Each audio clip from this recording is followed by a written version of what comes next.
Welcome back, everyone, to episode number 61 of Chatting with Nuts. It's a wonderful Friday evening. I think most of high school football's back across America, so I expect the people to bring the Friday Night Lights references in the chat if you can. But tonight, it looks a little different, does it not? Because it's our very first ever in-person Chatting with Nuts, and I am accompanied by my best friend for almost 30 years. Yeah. 30 years or so. Pretty close. And that is Andrew, which is one half of the Dudes Talking Manga channel that I run. And do not worry, we actually are going to be talking about books. Andrew's actually read more books than manga, just like me. So we're going to be talking about books and the journey back to reading, and hopefully getting some recommendations for his to be read list as he wraps up some of the series that he's working on right now that I forced down his throat. You've been here for a few days. All good recommendations, though, I will say. So you have nailed it on all of them. So I know this man better than I do myself. I honestly don't know if there's a person's world that knows me better than you, actually. Yeah, probably. Yeah, we spent a lot of time together. Sure have been in the trenches. But we've gotten older, and when you get older, you get responsibilities. You have a job, you get a wife or a partner or whatever, and then you don't hang out as much. Yeah, which is a bummer. It is a bummer. But that's why we started Dude Talking Manga. Exactly. We wanted to do something like that, and we got the rare opportunity that you wanted to come and visit for a few days. Yeah. And I said, buddy, I got a prime time slot.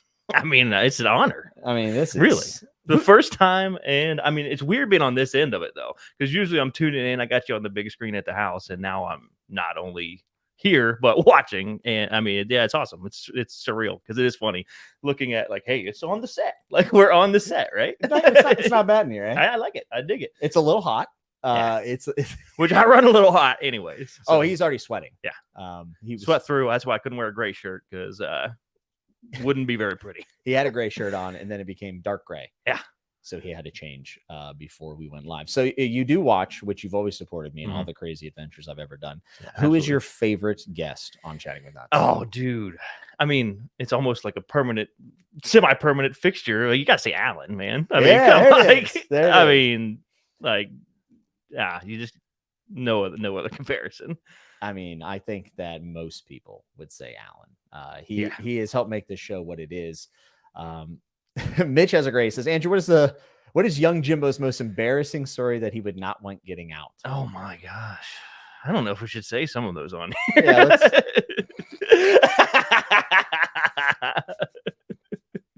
maybe that's another question for another time. No. I mean, I would say my science project was pretty bad. Yeah, okay. That's really funny that you say that. Okay, yeah. So the hands-on part of things, Jimmy, whatever, James, I call him James. So, not the most talented at. No. So we had a science project that they were cells, and everyone had to make it. And I mean, some of these were grand. I got with, I can't remember, one of the girls in our class that was very crafty. So mine was excellent. And what James's comes out to be is 2 empty 2-liter bottles from the bottom of your locker that were I think you just drew on there with a brown a Sharpie marker, and then the poster that accompanied them looked like something out of maybe like something like Charles Manson wrote. It had no pictures, just all a wall of words. But you still passed. But still, I mean, that was not your shining moment in achievements. I got a C. Yeah, well, I got a C. C is passing. I got an A+ because mine was fantastic and I did no work on it at all, but I picked a good partner. I literally there was still Coke in the bottom of the bottle. And you didn't even peel the labels all the way off. It was terrible. Like there was still white part from the label. Oh, it was bad. That was pretty embarrassing. I got yelled at for singing one time in the middle of English class. Like, you ever sing to yourself and you don't realize how loud you're singing? I did that. That was pretty embarrassing. Yeah. You had your head down singing Johnny Cash in the back of the classroom. I mean, there's definitely, for sure, there's more. Yeah, for sure. Definitely. Thank you, Kev. I appreciate it. I'm glad everyone's here on the Friday night. I hope everyone's doing well. Howdy. It's been a bit of a long week for me. I finished a book, Annihilation by Jeff Vandermeer, that I did not plan on reading at all, and was absolutely wonderful. I really really enjoyed it. I had it recommended. I've seen the movie Annihilation. Have you ever seen the movie? I've not. No, I know. We could watch it. It's very good. I actually think the movie's just as good as the book, and maybe it's even I don't know, maybe possibly, I don't want to use the word better, but maybe more entertaining. But I thought Jeff Vandermeer's writing was excellent. So absolutely we'll be reading more Jeff Vandermeer. I know there's sequels to Annihilation. I don't know if I will continue, but I don't think it's at all any priority to me. So what have you been reading?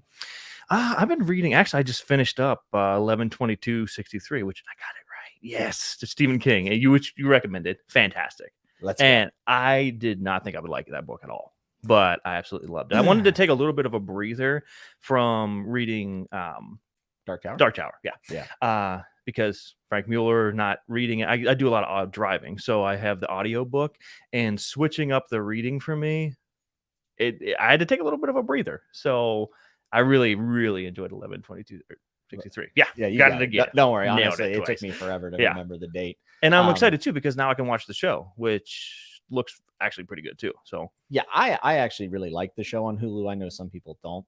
I'm a pretty big fan of James Franco as an actor. I know that, he's kind of sus nowadays, but I've enjoyed his performances in many things. Yes. And I think, knowing you, that you'll probably like the show. Yeah, it looks good. I watched the preview for it. And I also pretty recently read Blood Meridian, which was also fantastic as well. Yeah, that was the one where I recommended it to you, and I was like, I just want to see your reaction to it. Which was, I loved it.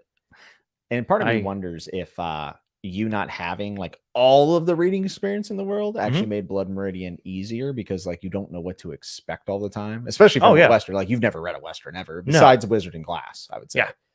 Which you liked Wizard and Glass, right? Yes. Yeah, I loved it. Suck it, Wizard and Glass haters. I love to see it. Really? Yeah, absolutely. Some people hate it, man. It's really flashback. I get it. I loved it. I really enjoyed it. Yeah. What's your favorite Dark Tower book? Man, they're all so good. I would say number 2, probably. Yeah. 2, 3, 4 for me. I mean, you can interchange them, I think, for the most part. Yeah, you've been reading a lot of Stephen King. So 11/22/63, you said, is your favorite of his, which is of mine as well. Yeah. And I knew you'd been on a run. I have been on a run with him. I always wanted to read Stephen King. I just didn't really. You introduced me to starting reading honestly, right when you started the channel, because you just I have this thing where if I'm enjoying something, I can't help but to try to influence everyone else to also get into said thing, right? Jiu-jitsu would be an example of that. Pro wrestling, no one else wanted to join me in getting brain damage, unfortunately, but but we should talk about reading, right? Yeah. So back in the day, Andrew, here we go. I don't know if he could read, honestly. Like, I'm not positive. It was a struggle.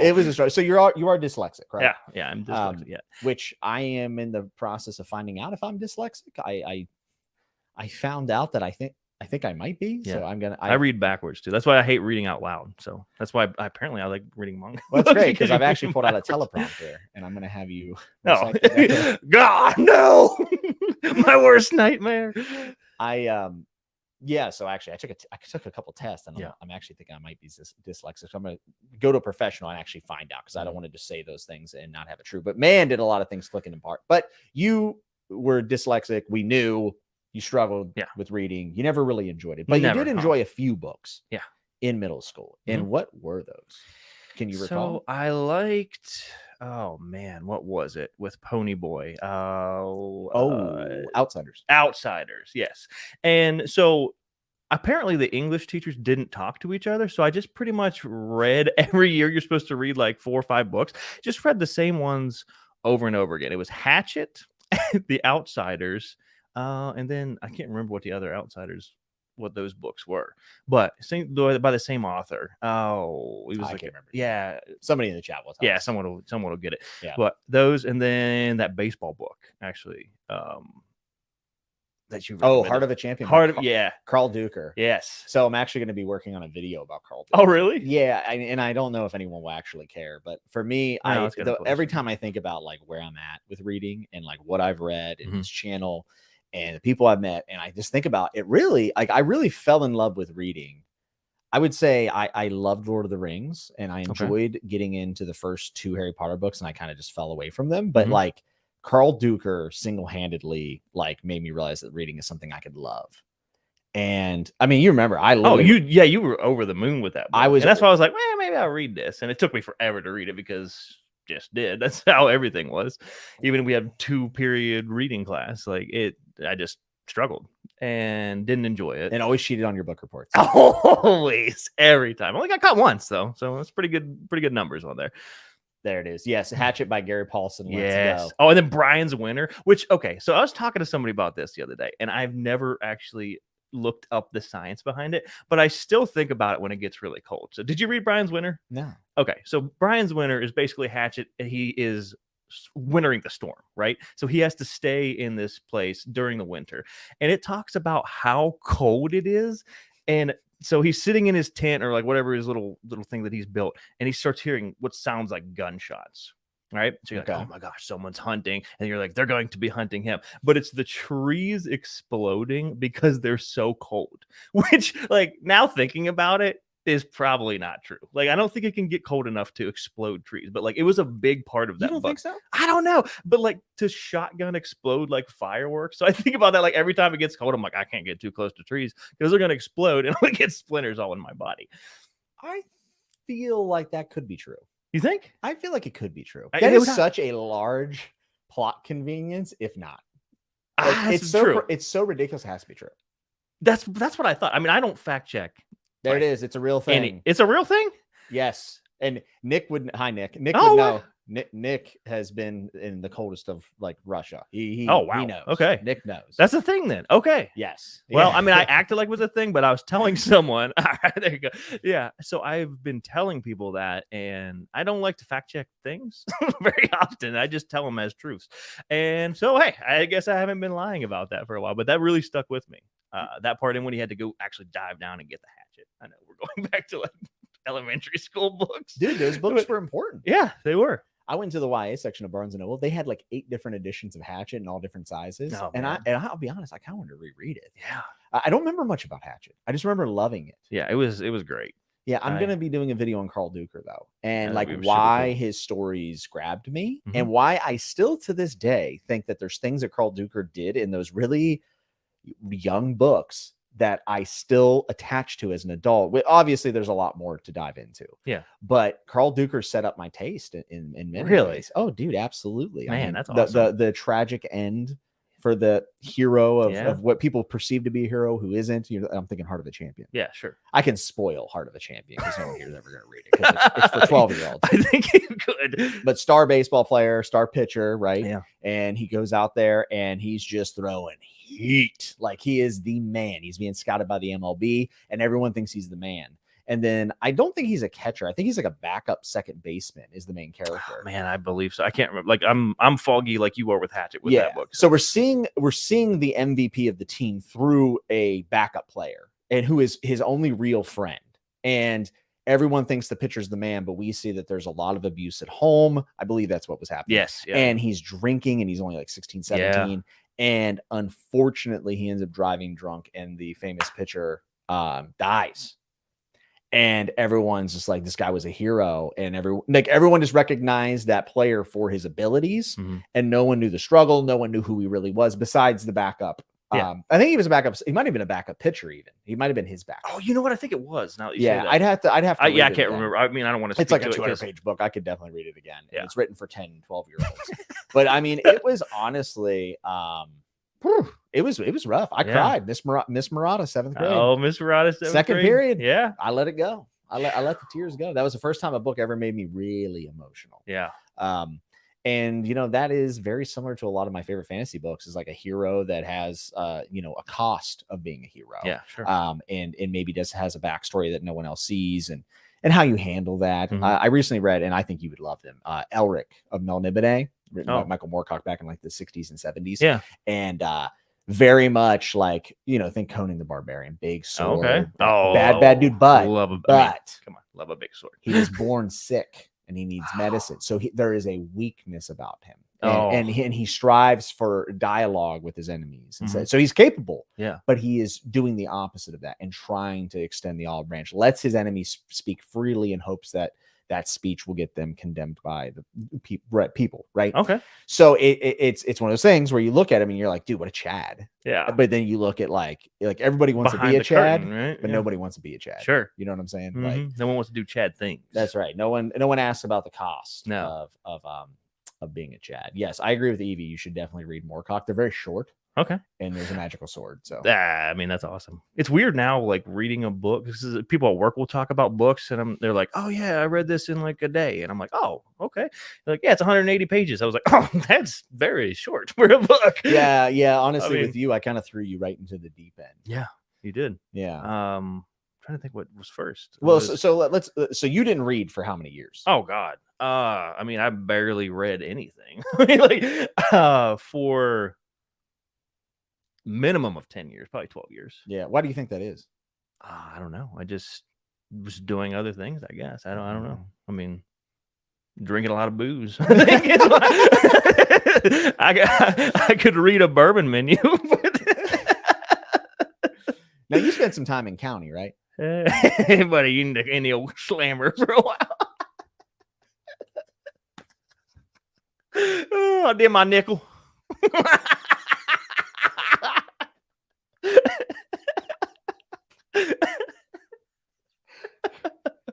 No, but I did not really.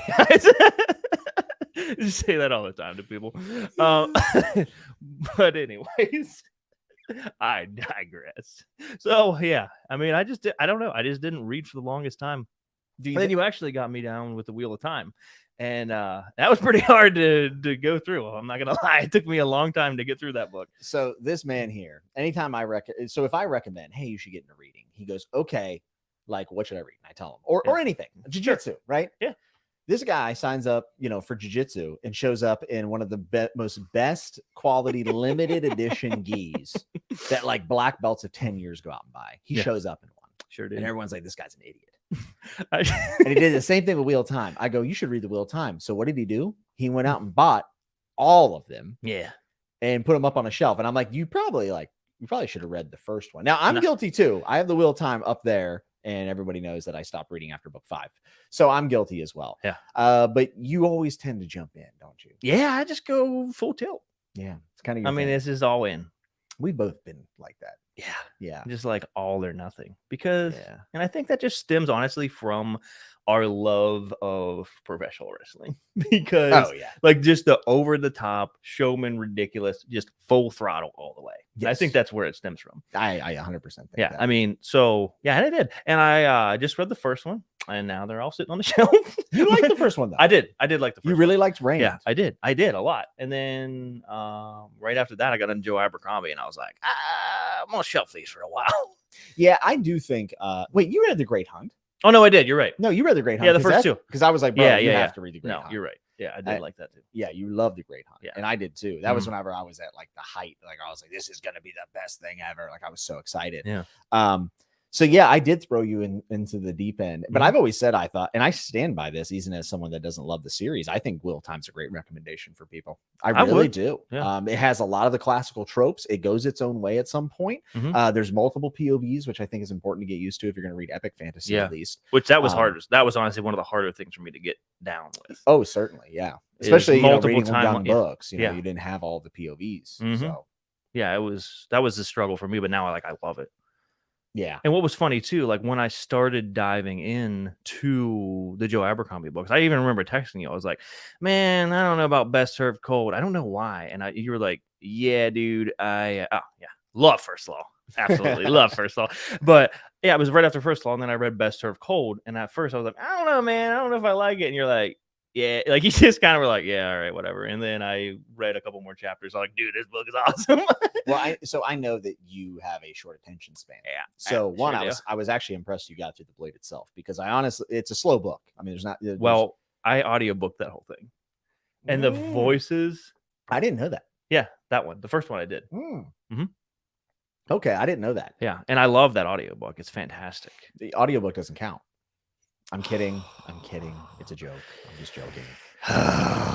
Dude, I love the audiobook on that. Glocta's well, voice is fantastic. I mean, like that was, I love yes. it. And I think it's just important to note, by the way, Andrew is not in the book community.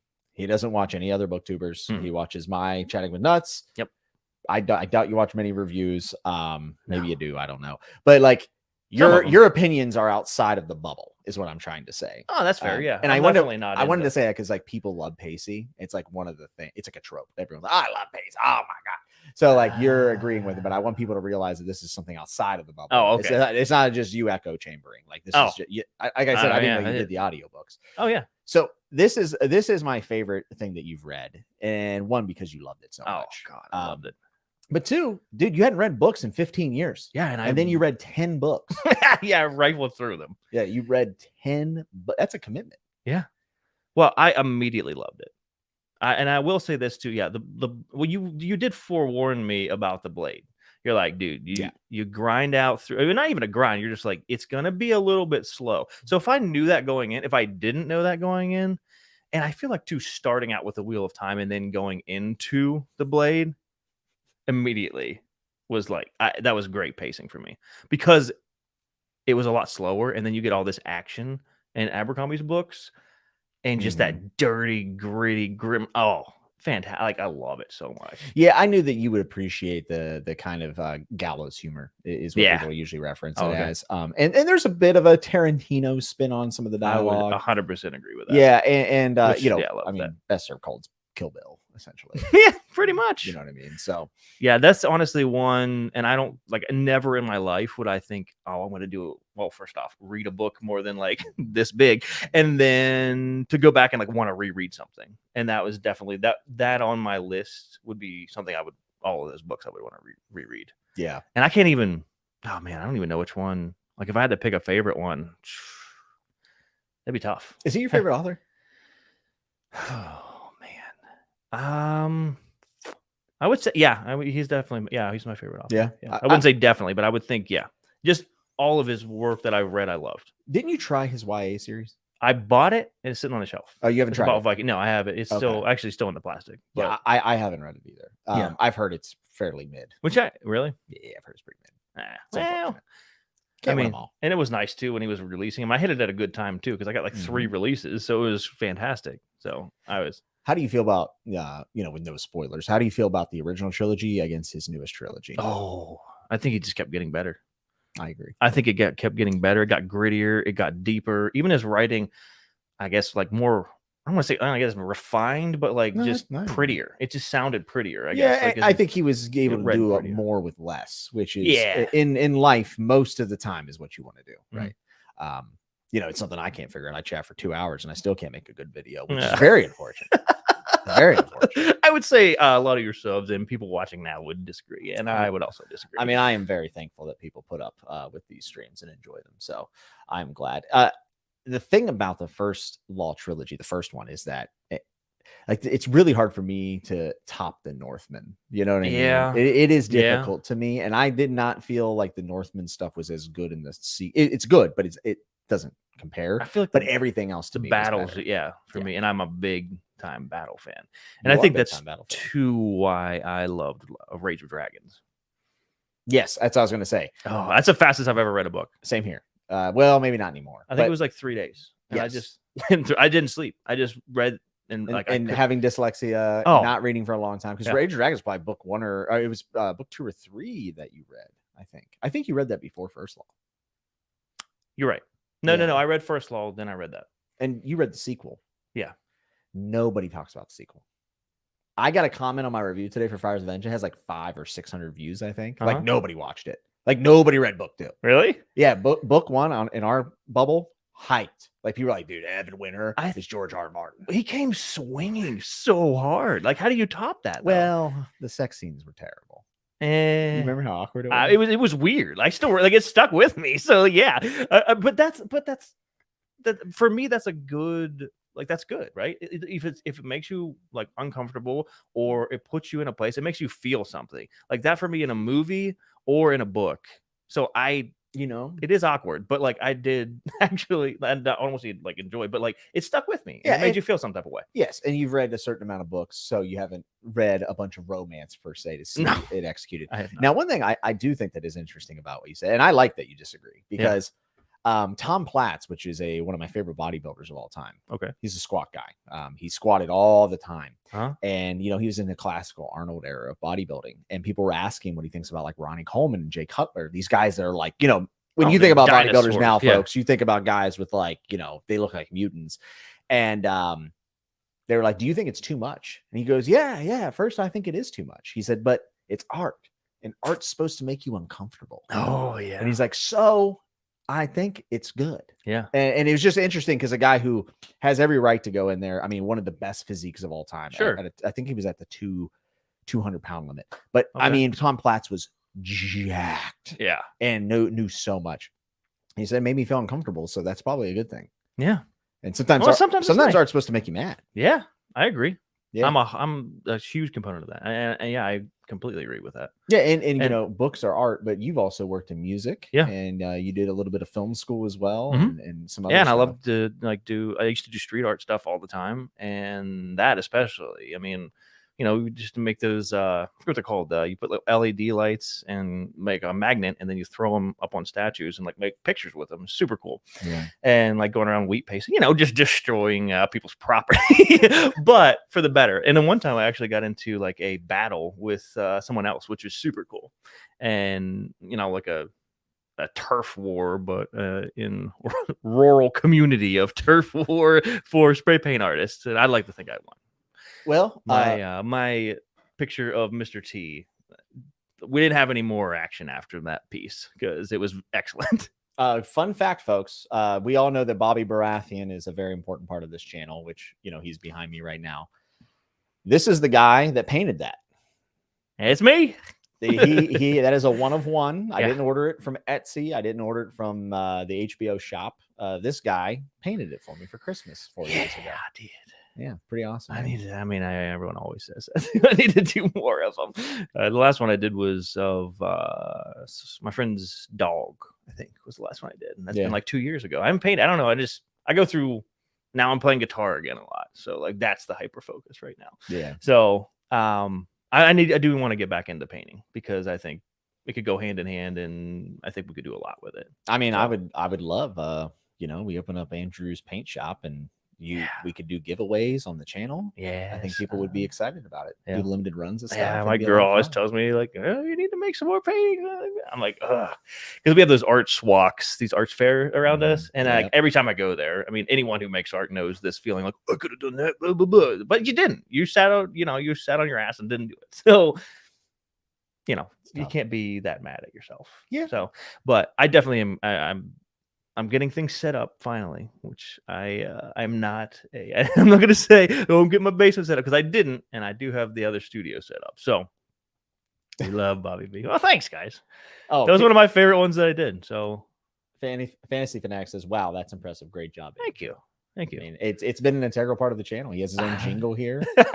Have you ever seen it? Have you seen the jingle? You haven't seen the jingle? No. Oh, dude, that's what he's saying. Speaking of Bobby B, do you have that soundbite you used to use in the live streams? I do, but maybe I'll play it towards the end. I don't want it to lose its wow, and I also need to do more of them. Andre says, hobby cycling is a real thing. I tend to always read and go between board games, video games, and painting. And I think that this is very true. I mean, even for me, like reading, like I'm always reading because it's part of who I am. But like there are times where I read a little bit less. I would say this month is definitely an example of that, whether it be video games. I've been really into jiu-jitsu lately, just really into it, which by the way, I'm just like all cut up on my hand. You can't really see it. But people don't cut their fingernails, man. It's the grooming standard is so low. It's unbearable. It really is. And I mean, you're swapping sweat, and people are getting into your space. You would think you would clean yourself better. Yeah, you would think, but unfortunately, that's not the case. Yes. Derry says Andrew's art could be an elite Patreon tier perk. I mean, I don't disagree, man. I did get some paint pens that I want to start trying that for a medium too. So Connor says Andrew's next painting or wins a winner. Which comes first? I ain't gonna lie. I think think it's probably wins a winner. Unfortunately, no. Now I'm man, I'm getting some heat for this. You were supposed to make shorts for the Dudes Talking Manga Oh channel. God, I know. They're No, 10 seconds. dude. They're 10 seconds. Well, here's what happens when you hear your own self making the audio for them. I hate it. Here's the problem. You're a planner. Yeah, He's the idea guy. I am. Instituting is not my strong suit. Not at all. You get the endorphin blast. You go, I did. Oh, I did it. And then it's like, no.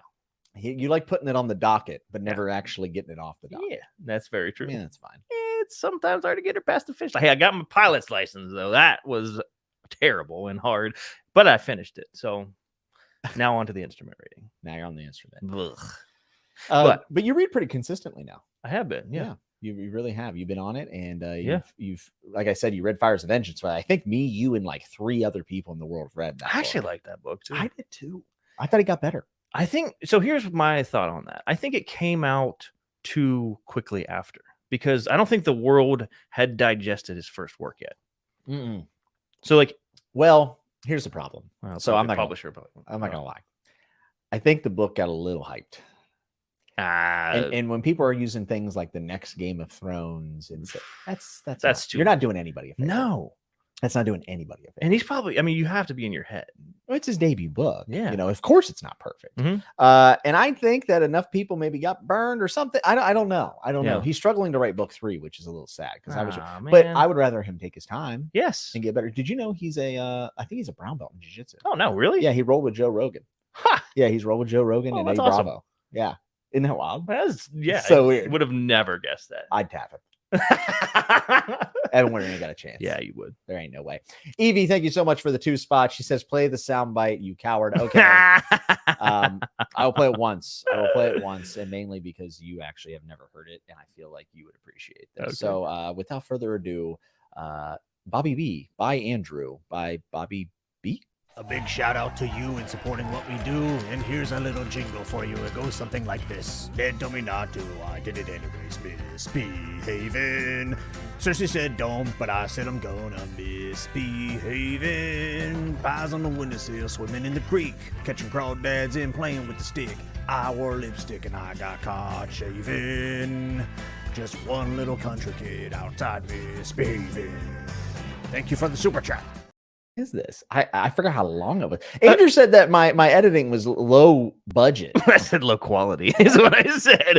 But again, art makes you feel something. So Okay. We get a little call back. So if it sucks, it's still great. That's Hey, awesome. Evie, yeah. thank you for the 2 spots. Hey, Very, that's very funny. generous of you. I appreciate it very, very much. So Jason says, yeah, I jump between writing, gaming with a dash of reading and TV. TV is the one that I'm super bad at. Oh man. Yeah, we were just talking about not finishing stuff. Yeah. Starting. And I think too, like I'll write sometimes and I'm like, man, that was so good. And I come back and I'm like, that's terrible. like I'll just start worrying about it. I'm like, I got this idea about this, and I start writing it, and then it's just terrible. Now I do like writing stuff in the screenplay format because that's how my brain works way better. That's way, way different. I don't know if you've ever like read through screenplays. It's just I read one recently by Cormac McCarthy. Yeah. Yeah. Oh, you should read it. Yeah. Okay. Sunset Limited. It's like 90 pages. It's Ooh, so good. all Just right. straight dialogue. Oh, okay. Phenomenal. I would check that There's out. a movie with Samuel L. Jackson and Uh-huh. Tommy Lee Jones, and it's just them in a room. Hour and a Really? half. Oh, it's phenomenal. Oh man. Phenomenal. Okay. Yeah, I would definitely be down Everyone that's listening right now is like, "Oh my god, he talked about this already." I keep harping on it, so I'll stop. There was something here that I wanted to highlight. Dima, I hope I'm saying that right. Dima or Dima, I apologize. Jimmy, as a huge wrestling fan, ex-wrestler yourself. I'm not a huge wrestling fan anymore. No. But what was your reaction to Bray Wyatt news? Bray Wyatt passed away, for those who Yeah. don't know. 36, I think. And I met Bray twice whenever I was doing extra work for WWE, for Raw and SmackDown. And just short hello, hi.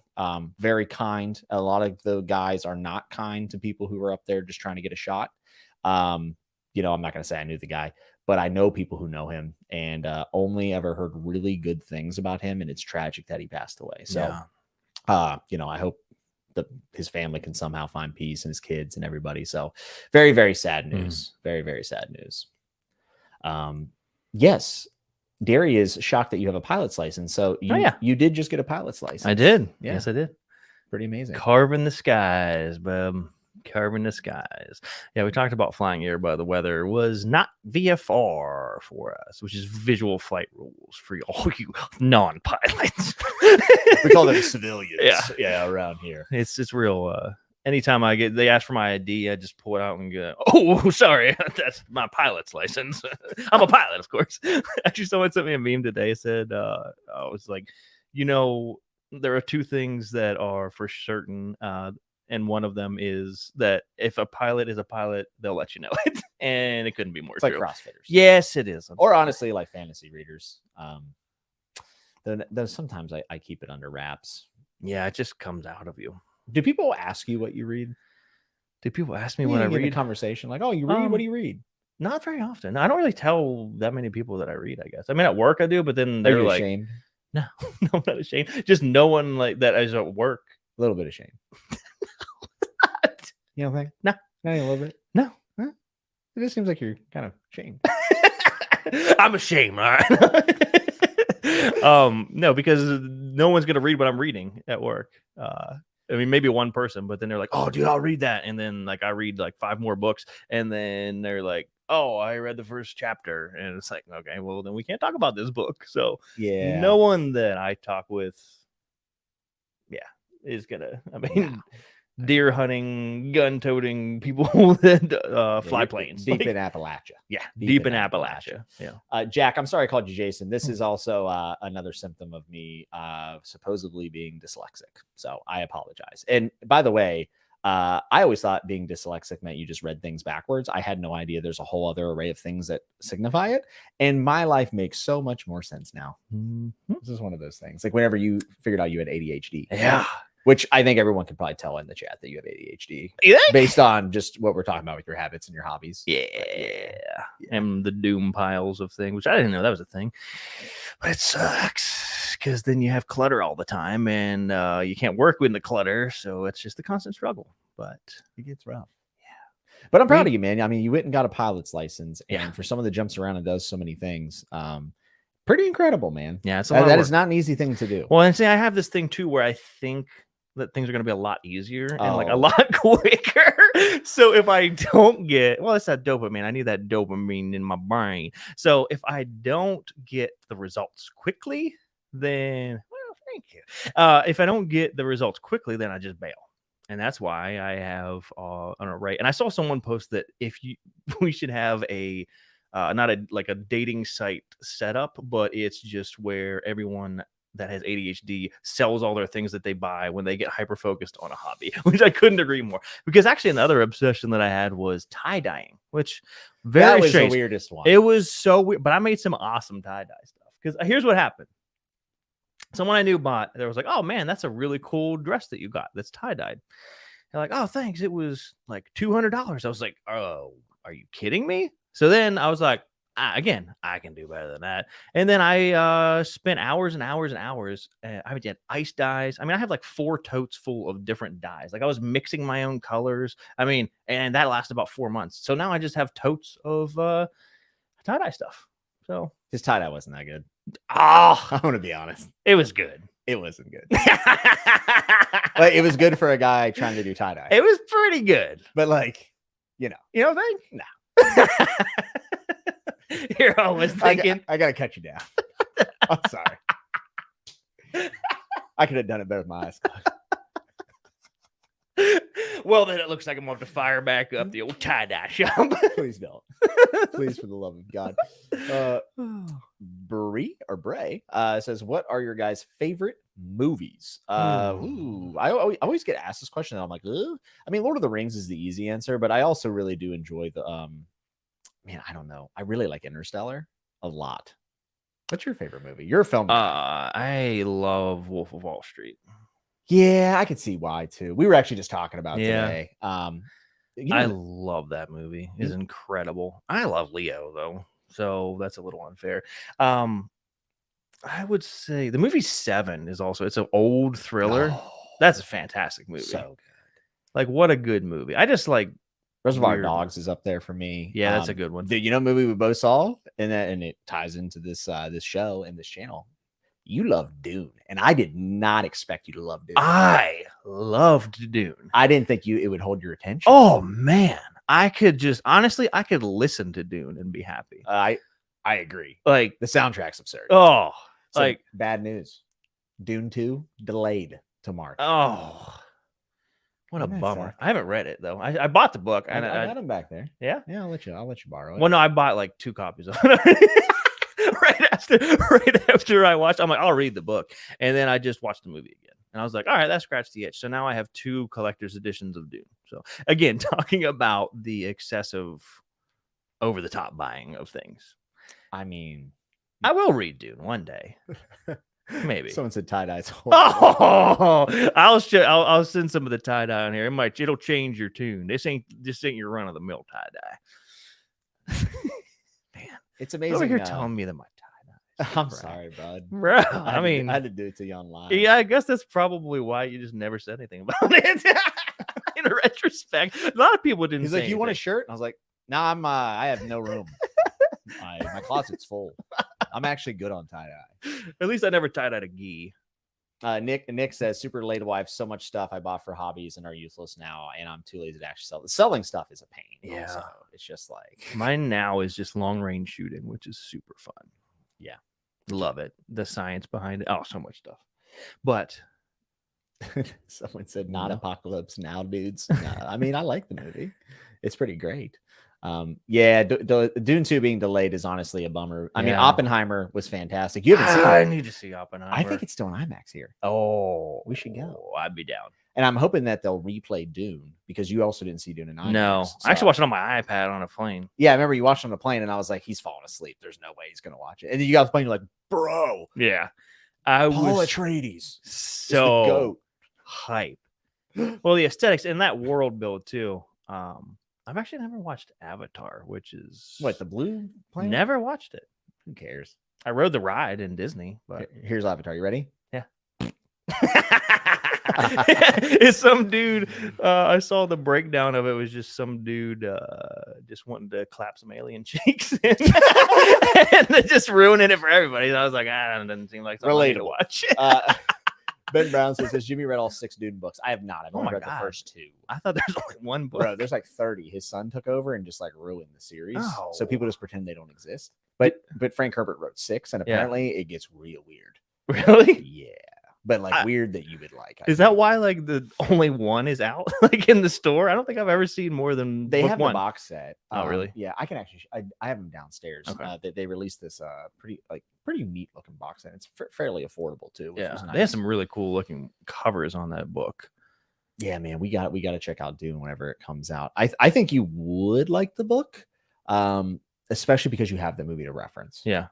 Are you a very visual reader? Like when you read, can you imagine? Oh, it? 100%. Oh, I'm jealous. That's awesome. Yeah. I mean, that would be one reason why maybe you did enjoy the first 2 books of Wheel of Time so much, because Robert Jordan takes Oh yeah. plenty of time to describe Yes. clothing. That's why I never watched the show, because like I just like I had it you in my prefer Yeah. your vision. Mhm. Interesting. I prefer my vision on a lot of stuff, because like when even after, because I watched Game of Thrones and then I read the first book, and You read the first book? yeah. You didn't tell me that. Oh yeah, I did a long time ago. Literally my favorite series. Why wouldn't you tell me that? They think we're best friends. I mean, I thought I did.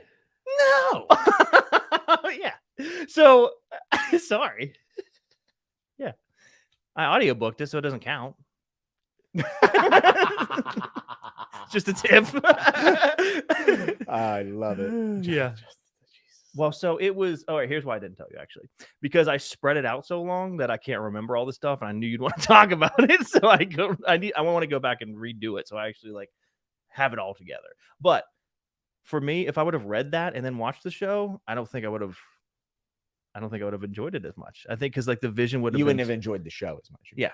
Okay. So yeah. when you read the first book, were you imagining the actors and No. the settings? Uh-uh. You made up your own thing. Yeah. Interesting. Yeah. Interesting. Was there a major difference between one of the characters to the show? Yes. Which one? Can you remember the name? No, I'm so bad with names. Tyrion, right? Yeah. Yeah. That's the one. Peter Dinklage is a good looking cat. Yeah, he is. Tyrion Yeah. in the book? No. Not as good looking. Yeah, and then I saw like an artist depiction of what he's supposed to look Mhm. like. Yeah, he did not. No. Nothing close. Not even close. He also does acrobats because like George was going to make him like that. He was in a traveling circus for a bit. Really? Yeah, and then he just abandoned it in book 2. It's really funny. When he Yes. meets Jon Snow, he does like a somersault off the door, and he's like, "Ha ha! It's me, Tyrion Lannister. You see? Oh, that's like some Robin Hobb here. You have read Robin Hobb? Yeah, What did you think? I loved it. What did you read? Oh man, again with the Farseer. Farseer, yeah, Farseer. I was gonna say the first trilogy. Yeah, and you liked book 2 the most? I like book 2 a lot. You Yeah. thought book 3 dragged a little bit, right? Yes, I did. Towards the end, especially, and then it was sad. So Yeah, I was sad. And then you're hoping to get the live ship at some point. So Mhm. so Andrew was actually reading along with my wife Kelsey. yes, They were both reading Robin Hobb at the same time, and Kelsey is just like flown through them. yeah, she has. Well, Whereas you have kind of drug your feet, but you're reading other stuff. well, too, I went to so. the Dark Tower, and I just thought I would read one of those, and then kind of go back to Robin Hobb, and then I just dove into Stephen King. Oh, someone's saying you should. Oh, show Children of them. Dune. Yeah, you jump Is that- around quite a bit. I do. with your authors. Dark Tower has definitely had you captivated for a bit. Yeah, and I think honestly it was partially the audiobook because even though I'll do the audiobook, I'll do it while I'm reading too on my e-reader, which I can read a lot. Actually, the iPad, I have an e-reader, but I like the iPad better. I think because it's brighter and it keeps my attention more. But I would, yeah, I'd be curious to know like what is there like a because I'm not as in the book community. I do like the feel and the look of a book, and I know you do, but like e-reader, iPad, and book. Like, is there like a General king of like is there physical like books. physical books? Physical books actually picked up in sales over Really? the last like 3 to 4 years. I think COVID had a lot to do with that. Do you think because everything else is like more of an escape too because we're so used to looking at screens? So I think yes, for me personally, that's a big part of it. I just Yeah. don't want to look at screens anymore. Yeah. Honestly, doing this podcast and being able to look at you and not look at a screen, Yeah. it is so much better.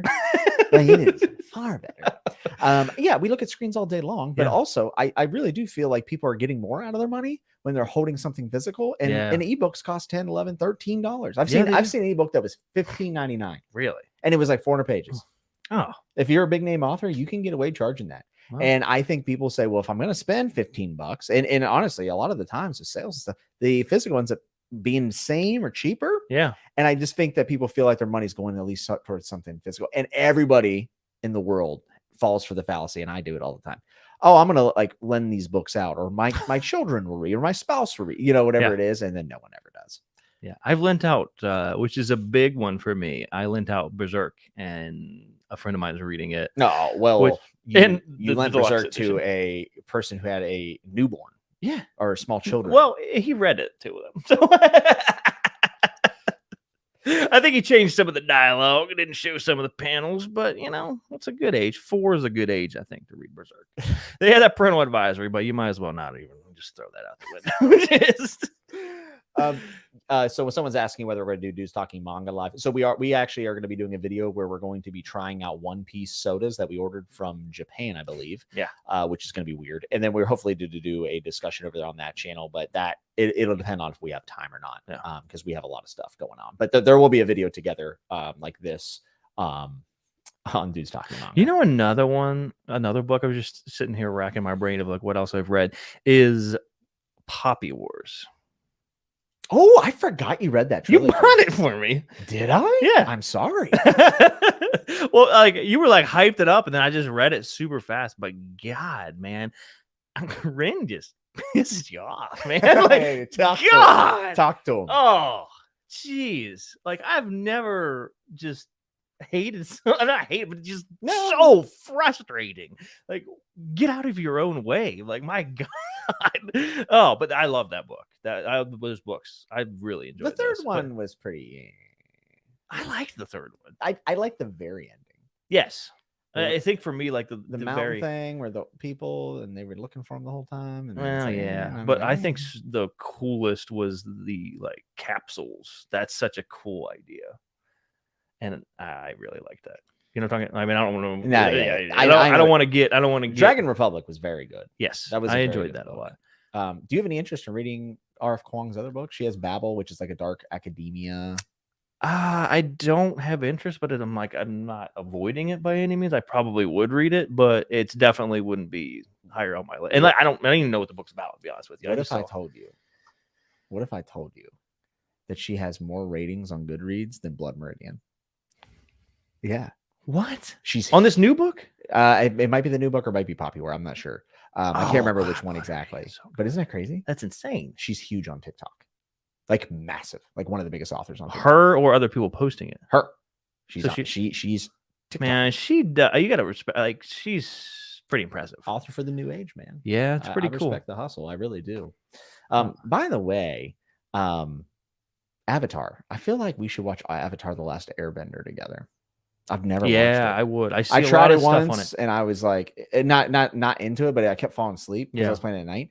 And I think I'm going to give it like a legitimate go. I would. Yeah, I know a lot of people that I've talked to in the manga world. So I talk more of like my crowd actually somewhat like will read some manga. So I've talked to a lot of people that have recommended that to me. So that would be something I would be down for. I have a coworker and he's like in his 40s and he's like, it is literally my favorite show of all time. Really? He's like, I watch it every year. Man, Loves it. I know. I liked Death Note. Death Note was. I haven't finished it. I'm like, I think I'm 17 episodes in or something. It's really good. I really like it. I thoroughly enjoyed that. You know, I haven't read any Sanderson actually. You have not read any Sanderson, And I think you would like. I think you would like Stormlight Archive. Yeah, yeah, which book one's in right there. Huh. That's the one I use for Lost in Roshar that I write in.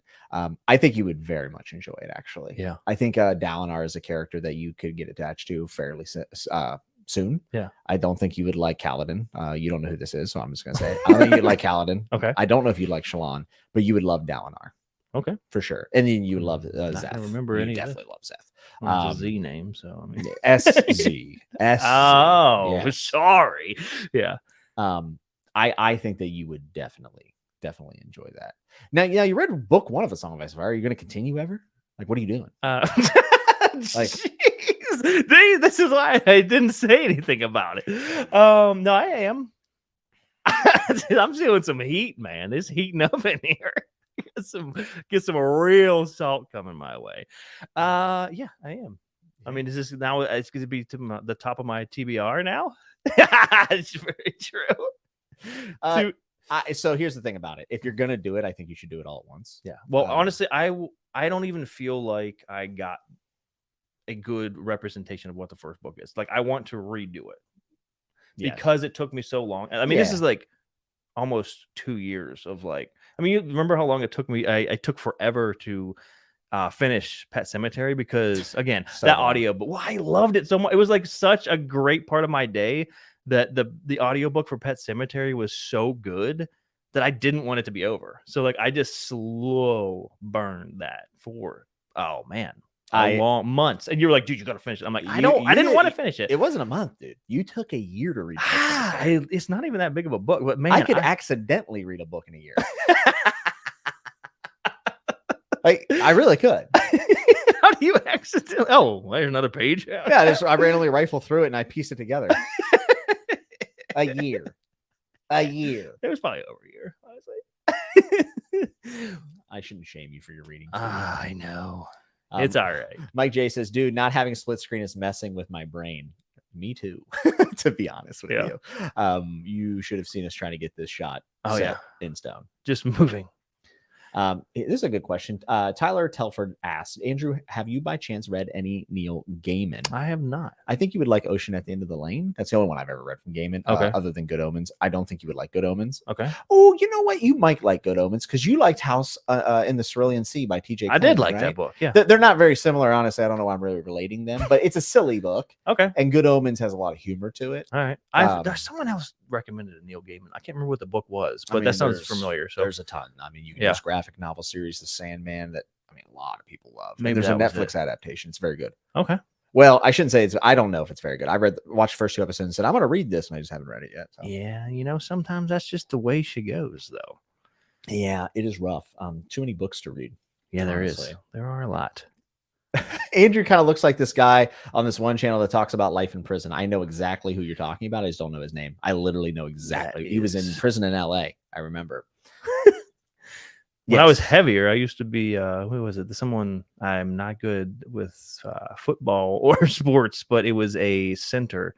Oh, what was it? Ryan Khalil. When I was like real heavy, I got mistaken for Ryan Khalil a bunch. In North Carolina, I was in a store and this guy followed me around And then he pushed his cart in front of me. He was like, Ryan? And I was like, no. He's like, yeah, you're Ryan. And had I known who it was, I would have signed something, Ryan Khalil. He's like, you're Ryan Khalil from the Panthers. And I was like, no, I'm not.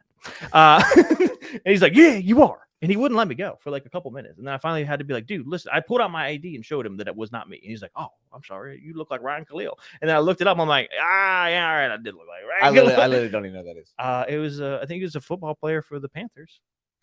And I looked exactly like him at the time. So, I mean, you've been called worse. Yeah, definitely. Certainly. I mean, for sure.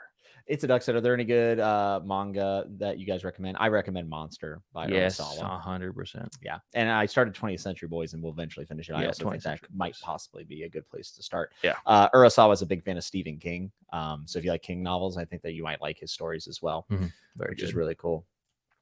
Johnny Come Lately says, book talk fascinates me as a concept. Literal opposite ends of the attention span coming together makes me feel old. You know, I won't lie to you. Have you seen the book talk tables in like Barnes and Noble and stuff? I have not. No. Okay. So, yeah, like where they sell books that are on Book Talk. They skipped BookTube.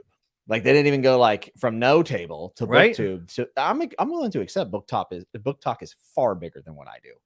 Well, but they didn't even give us the rub. Like they didn't even give us a 4x4 space where everyone can recommend the same crappy book. You know what I mean? Like, come on. Jeez. That's a good point. The characters, they're so good. Well, the algorithm. The old algorithm. You know, I don't have TikTok. I've never had TikTok, but I see TikToks when people sometimes they share them or make them into shorts or whatever. And honestly, anything to get people to read, like whatever. I guess it's in. Like, of course, we want people to read well. Is that the word I could look for?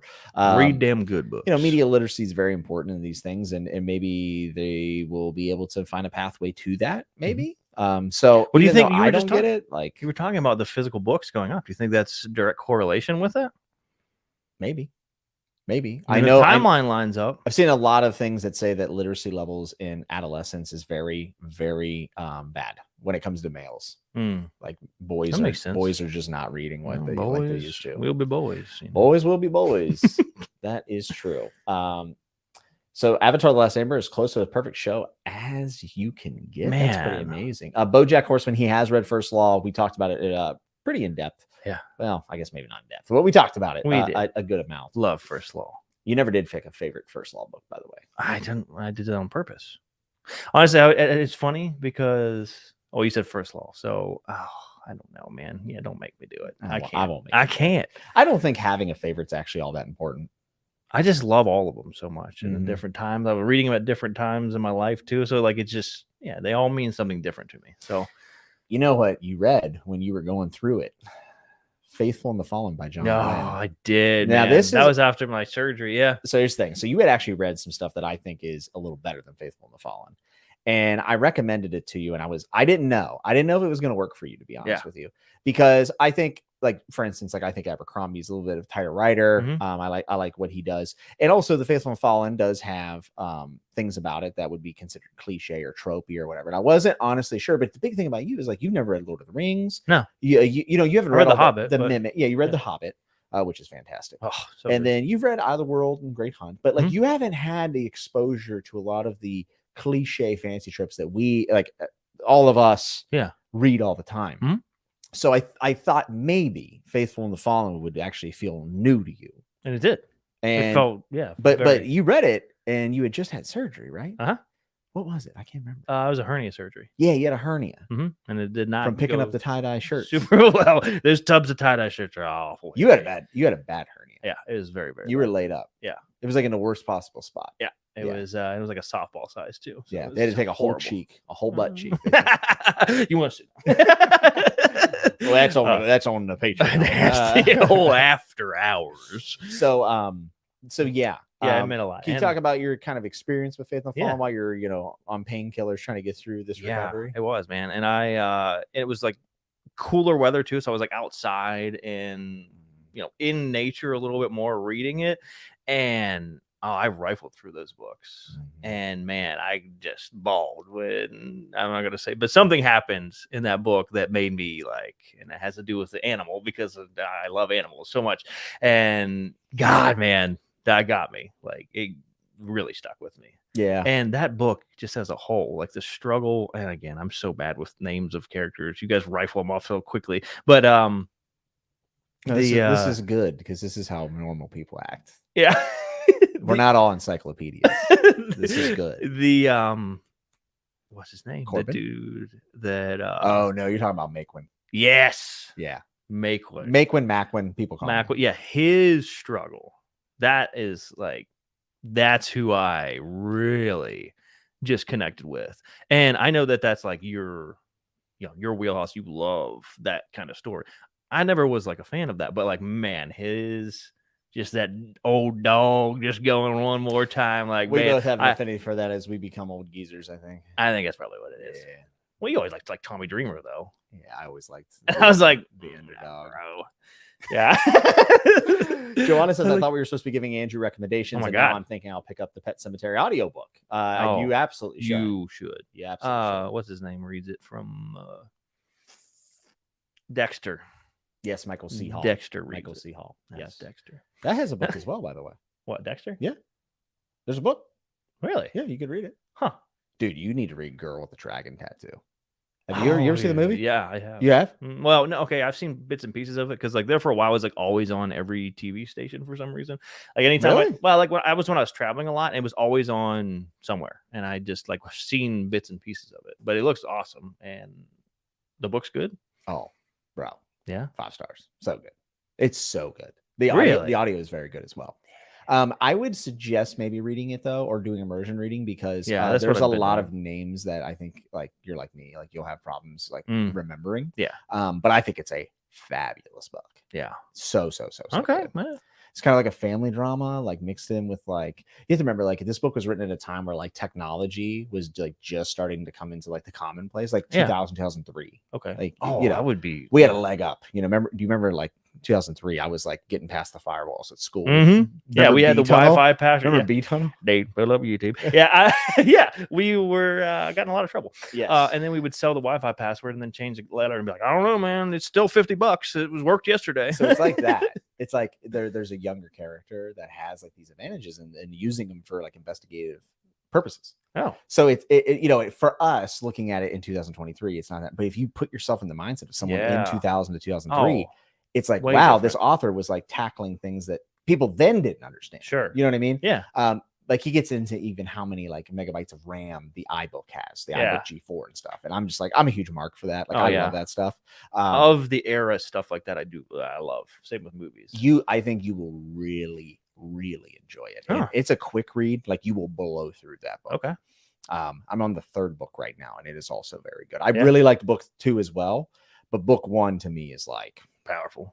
Oh yeah. Big family drama as well. Like generations of conspiracy and stuff. I mean, it's very intriguing. It's a thriller, so it's paced very, very well. And I just think I like thrillers a lot. I mean, I always like thriller movies, but like I don't know, I never thought about it as a book, but I always enjoy them. It's like fantasy. Things can fall into that like almost schlock type of thing where it's like very copy paste almost. It feels like, but like I do think like when a thriller is good, man, it is hard to beat that blood pumping adrenaline. Oh yeah.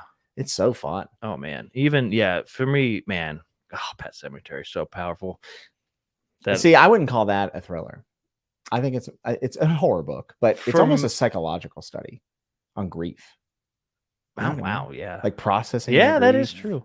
I mean, it's heavy, man. It's very heavy. It is heavy. That is one of the a lot of his stuff. And for me, his inner dialogue, that's why I love Stephen King so much, is his inner dialogue. Because like I have a very long filtration system before I speak. So like for me to hear like some of the things that he says, like, oh yeah, I thought about like smashing a person's head or something. Like you're like, yeah, I can relate. The intrusive thoughts. The intrusive thoughts. Yes. Lots of intrusive thoughts.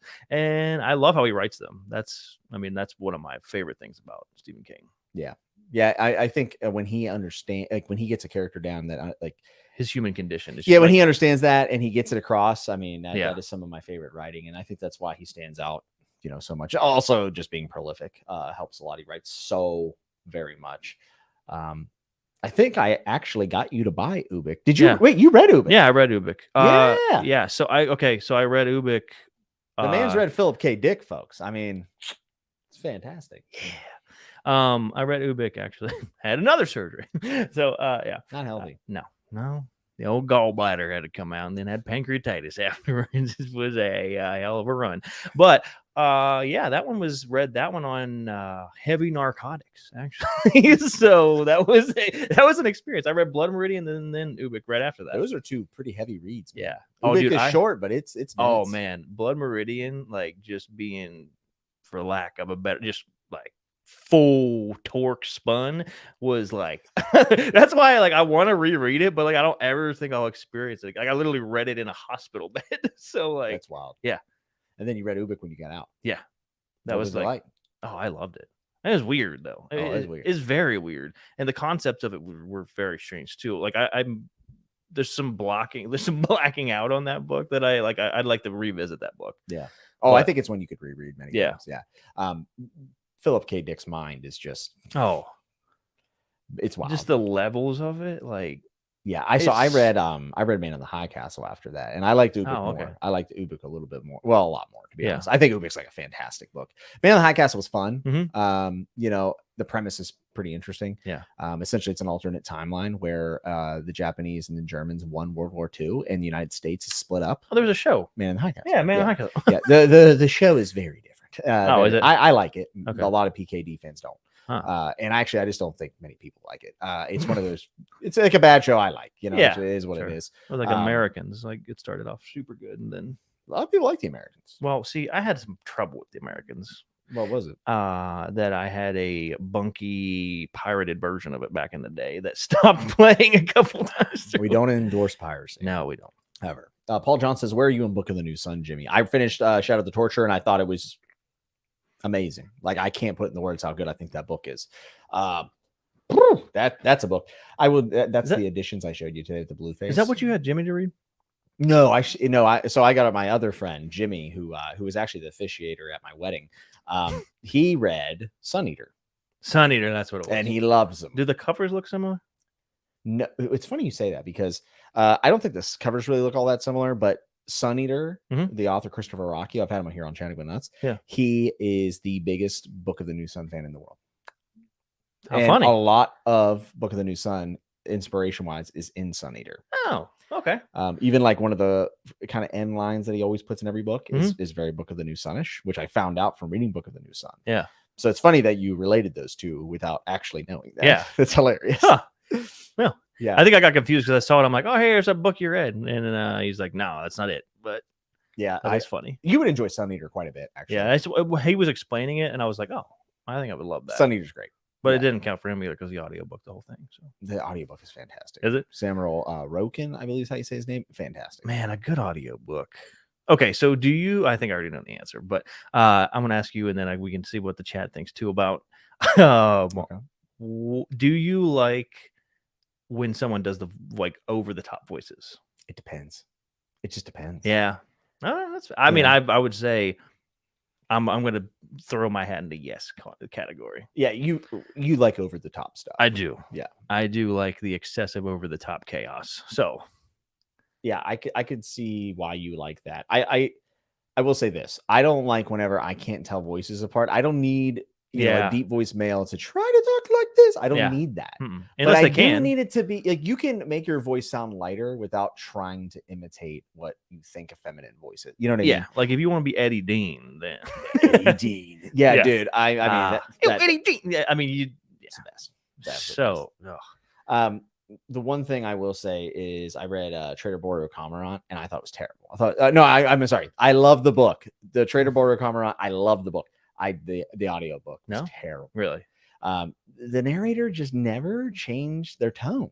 Like it's just like very monotone to the whole thing. I can't, man. I would fall asleep. Baru. And it's just like the way, and then instead of saying Dutchy, said Ducci, and it's just like that's stuff. When someone pronounces something like that. I mean, I mispronounce all the time. Yeah, so I'm not gonna throw. Well, how I think, house here, dude. Rage of Dragons audiobook. I'm glad I listened to it because how I pronounced it. Yeah, the Enraged Ingwenyama. Like I would have. You remembered that? Yeah, that's impressive. Just because I'm saying Enraged Ingwenyama, like it stuck with me.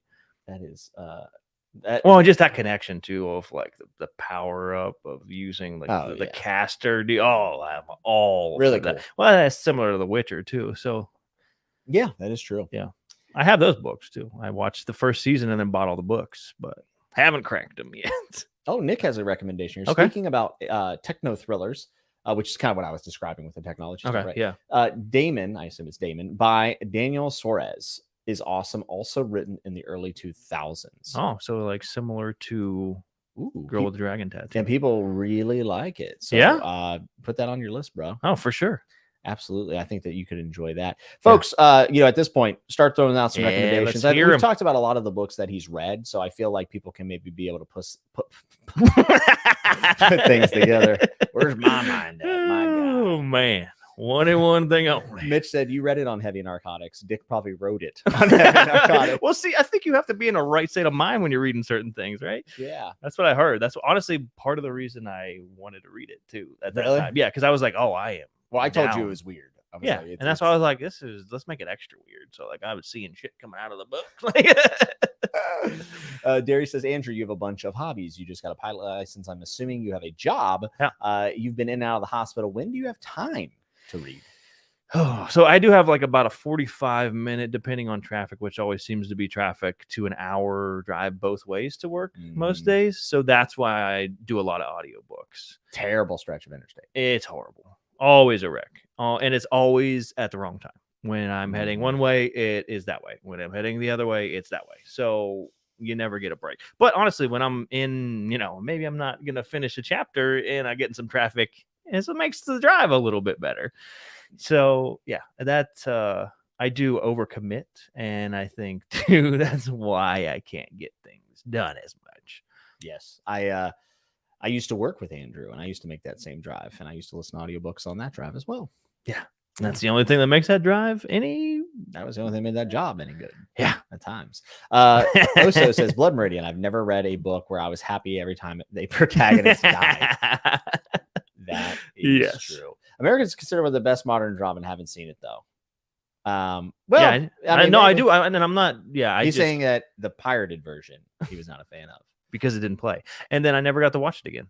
I watched that first episode probably 8 times trying to start. Really? Yeah, and I love it. I can still remember like the song playing. Like I can hear it in my head, the first part of it, and I thought it was fantastic, and I think I'd love it because I watched the first awesome. episode and loved it, and then I never got. I mean, that's the story of my life. Yeah, that Ozark, another one, which like.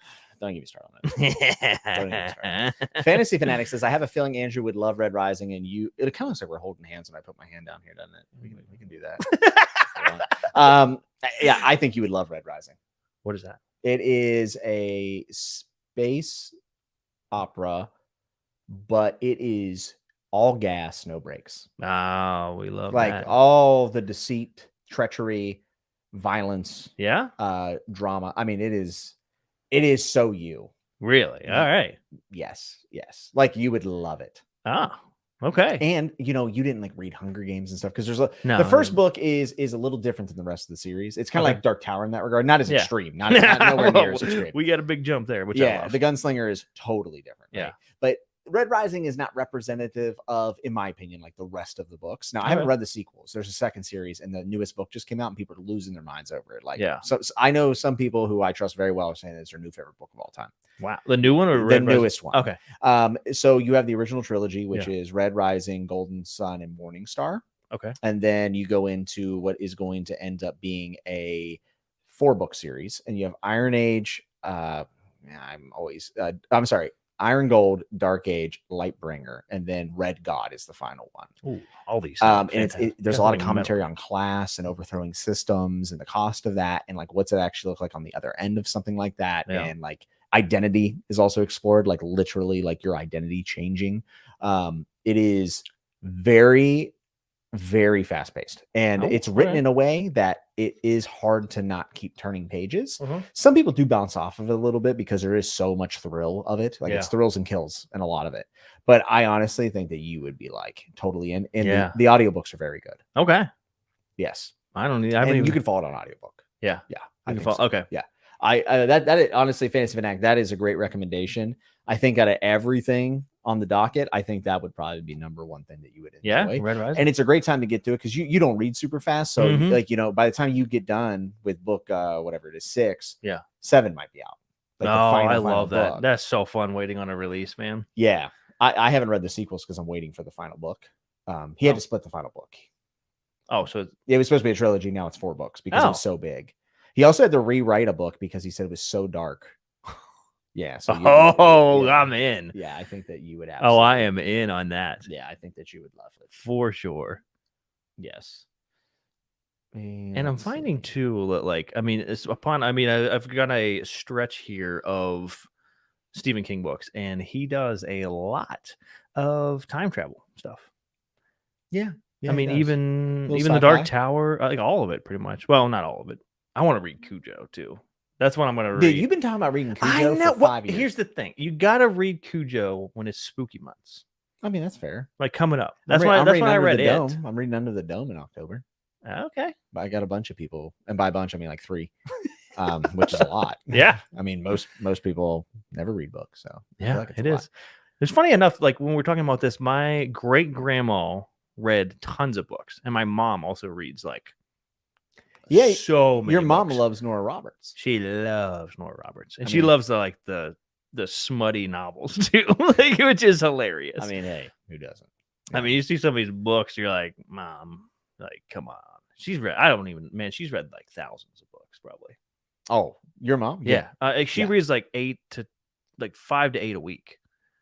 It's crazy. I'm And just, she'll do it like she's the one to watch. She's watching TV too. yeah, she like has it on the background. Mhm. Like all our childhood, your mom was reading. Yeah, my constantly. dad was a big reader back in the day. Really? Yeah, he loved 1984. Loved. it. Yeah, I can he see loved that. George Yeah, for sure. Joanna Yeah. says, I think I might prefer over the top narrators over monotoned narrators. It Oh, depends, though. I mean, I think I'm in that same boat as well. As long as it doesn't take away from the story that I'm reading, I think that it can definitely help. Muller doing Ria of the Coos is my favorite voice ever. Oh man, I love it. Only topped by Gorst by Pacey. For the king, you know that the big pitch voice. Oh Yeah. God! Oh The my high-pitched God! voice? I forgot about Yeah, that. it's so good. Oh my God! How did I forget about that? Oh man, I got to do a reread on it. Yeah, like, Yeah, just, like it's almost impossible to do it. yeah, honestly. so unbelievably ridiculous. Kevin says you should read Malazan, and that's funny because he does have Gardens of the Moon, I do. and I do think he would love Malazan because he will love the Malazan Marines, the army sections of the book. I think you will just you'll love it, and you like weird world building stuff. I do. I love it. And again, you haven't read hundreds of fantasy books, so like Mhm. it uses a very different narrative structure. You'll love it. Plus, all the names just, I mean, super metal. So, Yes. And Ryan says combat codes for Brazilian Jiu-Jitsu. So this is an author I did some promotion for his cover reveals back when he was a self-published author. He Uh-huh. got picked up, and now his book's like in the New York Times. Oh, yeah? and he rewrote a lot of it because he got an editor from Okay. Orbit. Is I this think the it one that you was a fantasy, like the jujitsu one? Or not? Yeah. And just so everyone knows, the next guest on the podcast will be the author of the combat codes, Alexander Darwin. So I'll be bringing him on, and he'll be talking about his going from a self-pub trilogy to getting picked up by Orbit, and now seeing a lot of great success. And I'm sure we'll talk about him being a black belt in jiu-jitsu as well. So that'll be really super cool. cool. It's supposed to be in 2 weeks, but I might have to wait a month. We'll see. I got some stuff coming up, but I'm glad that you mentioned it, Ryan. You would definitely enjoy it. Yeah, I remember you talking about that when you were reading it. That's when you did in the gi, right? You Yeah. did your review. Yeah. Okay. She was only Evie says the Vanished Birds, Stoner, and Boy Parts, Jimmy. So Vanished Birds is a really interesting story because it is a sci-fi book that somehow ties in to music, and it's like very Really? lyrical and very. You read it? Yes, it's Okay. very good. I think you would like it because you've been a musician. Yeah. I think that you would like that. And I can't really talk too much about it without like giving stuff away. So All I right. won't. Stoner, Andrew has read. I read. Oh my God. Made me so mad. This is when I knew Stoner was okay to recommend to people, because if there's anyone in the world that would not like Stoner, it's this man. But he read it and he loved it. I did. Made me so angry. But yeah. Yeah, it makes everybody angry. Yeah. I think that's the point though, right? he did the audiobook, right? I did. Fantastic. Yeah, it's really, really good. Boy Parts by Eliza Clark. I read this past month. I give it 5 stars. It is American Psycho, but for hot girls. Oh, wow. That's how it was pitched to me, and I think it's a fairly accurate. America's assessment. all right. That's really good. Yeah. Yeah, and you would like the audiobook. The author does the audiobook. Oh, that's cool. And she knows that. what to stress and what not to Yeah, stress. that's awesome. It's really, really good. And there's some really subtle like foreshadowing in the book that because she's the author, you can kind of pick up on. But if it was a general narrator, didn't know the story. So it's like a modern set, like Yeah. Oh, okay. It's in England. Yeah, it's in Okay. England or north of London. I think they're in London or north of London. I can't really remember. There is a lot of like British culture and classism that's kind of like talked about. Mhm. You got to kind of piece that together if you're not familiar with it. I'm a little All right. bit familiar Yeah, I'm with it, somewhat familiar, but it doesn't matter. Like the book is, yeah. it's very witty and it's very funny and it's also extremely dark. Like struggling artist that's in that kind of community and just Yeah. depraved. I mean, just a depraved human being. Oh, it's Man, a I'm getting hard some good ones. recommend. These are some that like I haven't even heard of, like Well, thought of. So like this is very. It's not cool. in the fantasy realm. This Yeah, is well, very much that's contemporary fiction. I mean, I read other stuff too, so like that's fun. Yes, That's and cool. for everyone that's listening, I don't know if Boy Parts would be something every fantasy reader would enjoy, so I got to put that kind of tag on it. But I just want to make sure. Apparently, Damon is used in programming computers jargon, which yes, it is. I don't know why I said Rising, huh? apparently. Of course, I know that. I worked. I was like, well, shouldn't you know? I was thinking he was saying that the Damon book Oh, used programming. I got you. Because again, I can't read very well. Now I understand what he said. Yeah. Kevin says Red Rising as well. There's no doubt about it. Well, Library of Mount Char would also be good. This is a good one for spooky season. So it's a bit of a weird fiction okay. horror. There's like a monstrous guy with a tutu that kills people. So you can kind of throw that one in. Bizarre, yeah. That's all you need to know. The author, only other thing he ever written was a Linux manual. So he's like, I don't know why you wrote this story, but it's weird as hell. Yeah. Yeah, I would definitely recommend it for spooky season. These are two that I think I don't think you would love the Dresden Files. It's a noir, Buffy the Vampire Slayer, not really, but like thinking that supernatural noir. Okay. You're following around Harry Dresden in Chicago, and he's solving crimes, and he's broke because he's a paranormal investigator, so he works kind of loosely with the police department. Okay. And you slowly get these layers of like the supernatural world coming into like Chicago and urban really fantasy cool, is what it's called. Yeah. And I think you would love the Dresden Files. Really? And I know you talk about it the a audiobooks lot, are very good. Okay. James Marsters does the audios book from Buffy. Oh, that's cool. So the first few, the audio quality is not great because they're older. Mm. But whenever you get into like book 4, it's perfectly fine. Yeah. You would love Dresden. Yeah. It's not my favorite, but you would love it without it. I've seen it before in the bookstore. I'll let you borrow the first one if you want. You're going to be back in 2 weeks. So yeah. I have. Was that like a timeline? I got to read it in 2 weeks. You'd burn through it. Oh yeah. Yeah. The first book I actually didn't think was bad. Book 2, a lot of people dislike. I didn't think it was that bad. My dad thought book 2 was good. Like I gave him Dresden. I think he's read the first 4 Dresden books. Really? Yeah, he likes them a lot. I didn't know you he thinks Harry's dude, my dad's read Farseer trilogy, 11/22/63. 11/22/63. Oh wow, my God. He read Your dad would Elevation by love that. Stephen King and said it was one of the worst books he's ever read in his life. Really? Yeah. And then he ended up what was the one I was just talking about? Dresden? Yeah, so he read Dresden and he's like, hey, I like these books, man, but that Harry Dresden's a pervert. He's like, he needs to watch it. That ain't that gentleman. sounds very cool. He's always saying he's a gentleman. He's not a gentleman. I do like some old Sherlock Holmes stuff too. If you like noir, dude, I'm telling you, would. Well, I watched that Elementary show too. I love that show. I think you would. Oh, dude, I laughed so hard when we went to the dispensary, and you were like, the guy was like, "Yeah, this is like Doctor Who," like the show, and you had no idea what he was talking about. No idea. And I was like, Andrew's not on the internet, so like Andrew doesn't know any like popular opinions of things. Like he just kind of experiences things the way he experienced them, and that's it. Yeah. So this guy references Doctor Who. He's like, like the show, and Andrew's like, "Oh yeah," and in my head, I'm like, he has no idea. Not a clue. The Doctor Who strain, bro. I always thought you were talking about Dr. Seuss. That's not the same. Not one and the same. Okay, so this is a good one. Greenbone Saga by Fonda Lee. It's a trilogy that I have a lot of thoughts on. Name. You would like it. It's a lot of people relate to The Godfather, which I know is one of your favorite movies.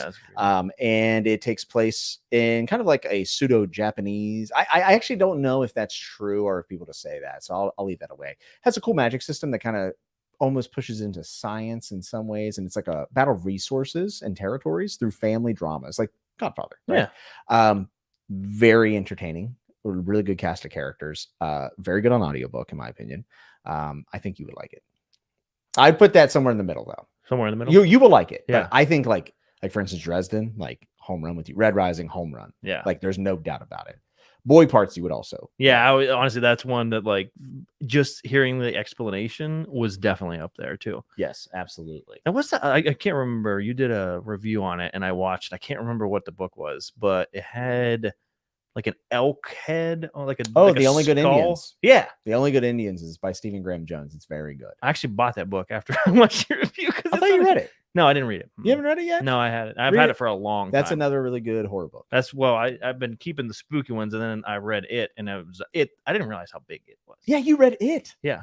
We didn't talk about that. Oh, dude, it's so good. You loved it. I did. That's awesome. I loved that book, and then I watched both the movies, like the new ones, because I had seen the old movie, and I like the new ones. I did too. I thought they were fun. I really liked them. I love the old one with John Ritter though. Yeah, The TV series. Well, float down. Yeah. Yeah.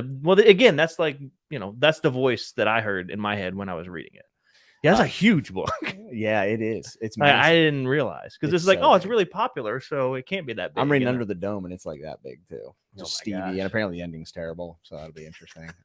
Well, Kelsey and I were talking about too, like how we'll be watching some of the chats. Like, yeah, you got to grind it through like the first 5-6 books, and then it's like, and I forget what you guys are talking about, and I'm like, what in the hell? Like, why That's would Dresden. is it Dresden? Oh no! You'll like it from the get go. Oh no! Okay. You won't have the problems other readers have, Okay. I don't think. All right.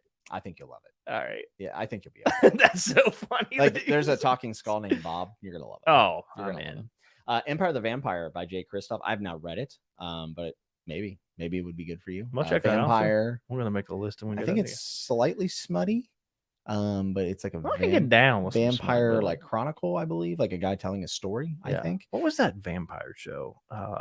Vampire Diaries, No, it was the other one. No. Rush Hour 4, Yeah, that's it. Jackie Chan. Yes. Okay, yeah, I thought so.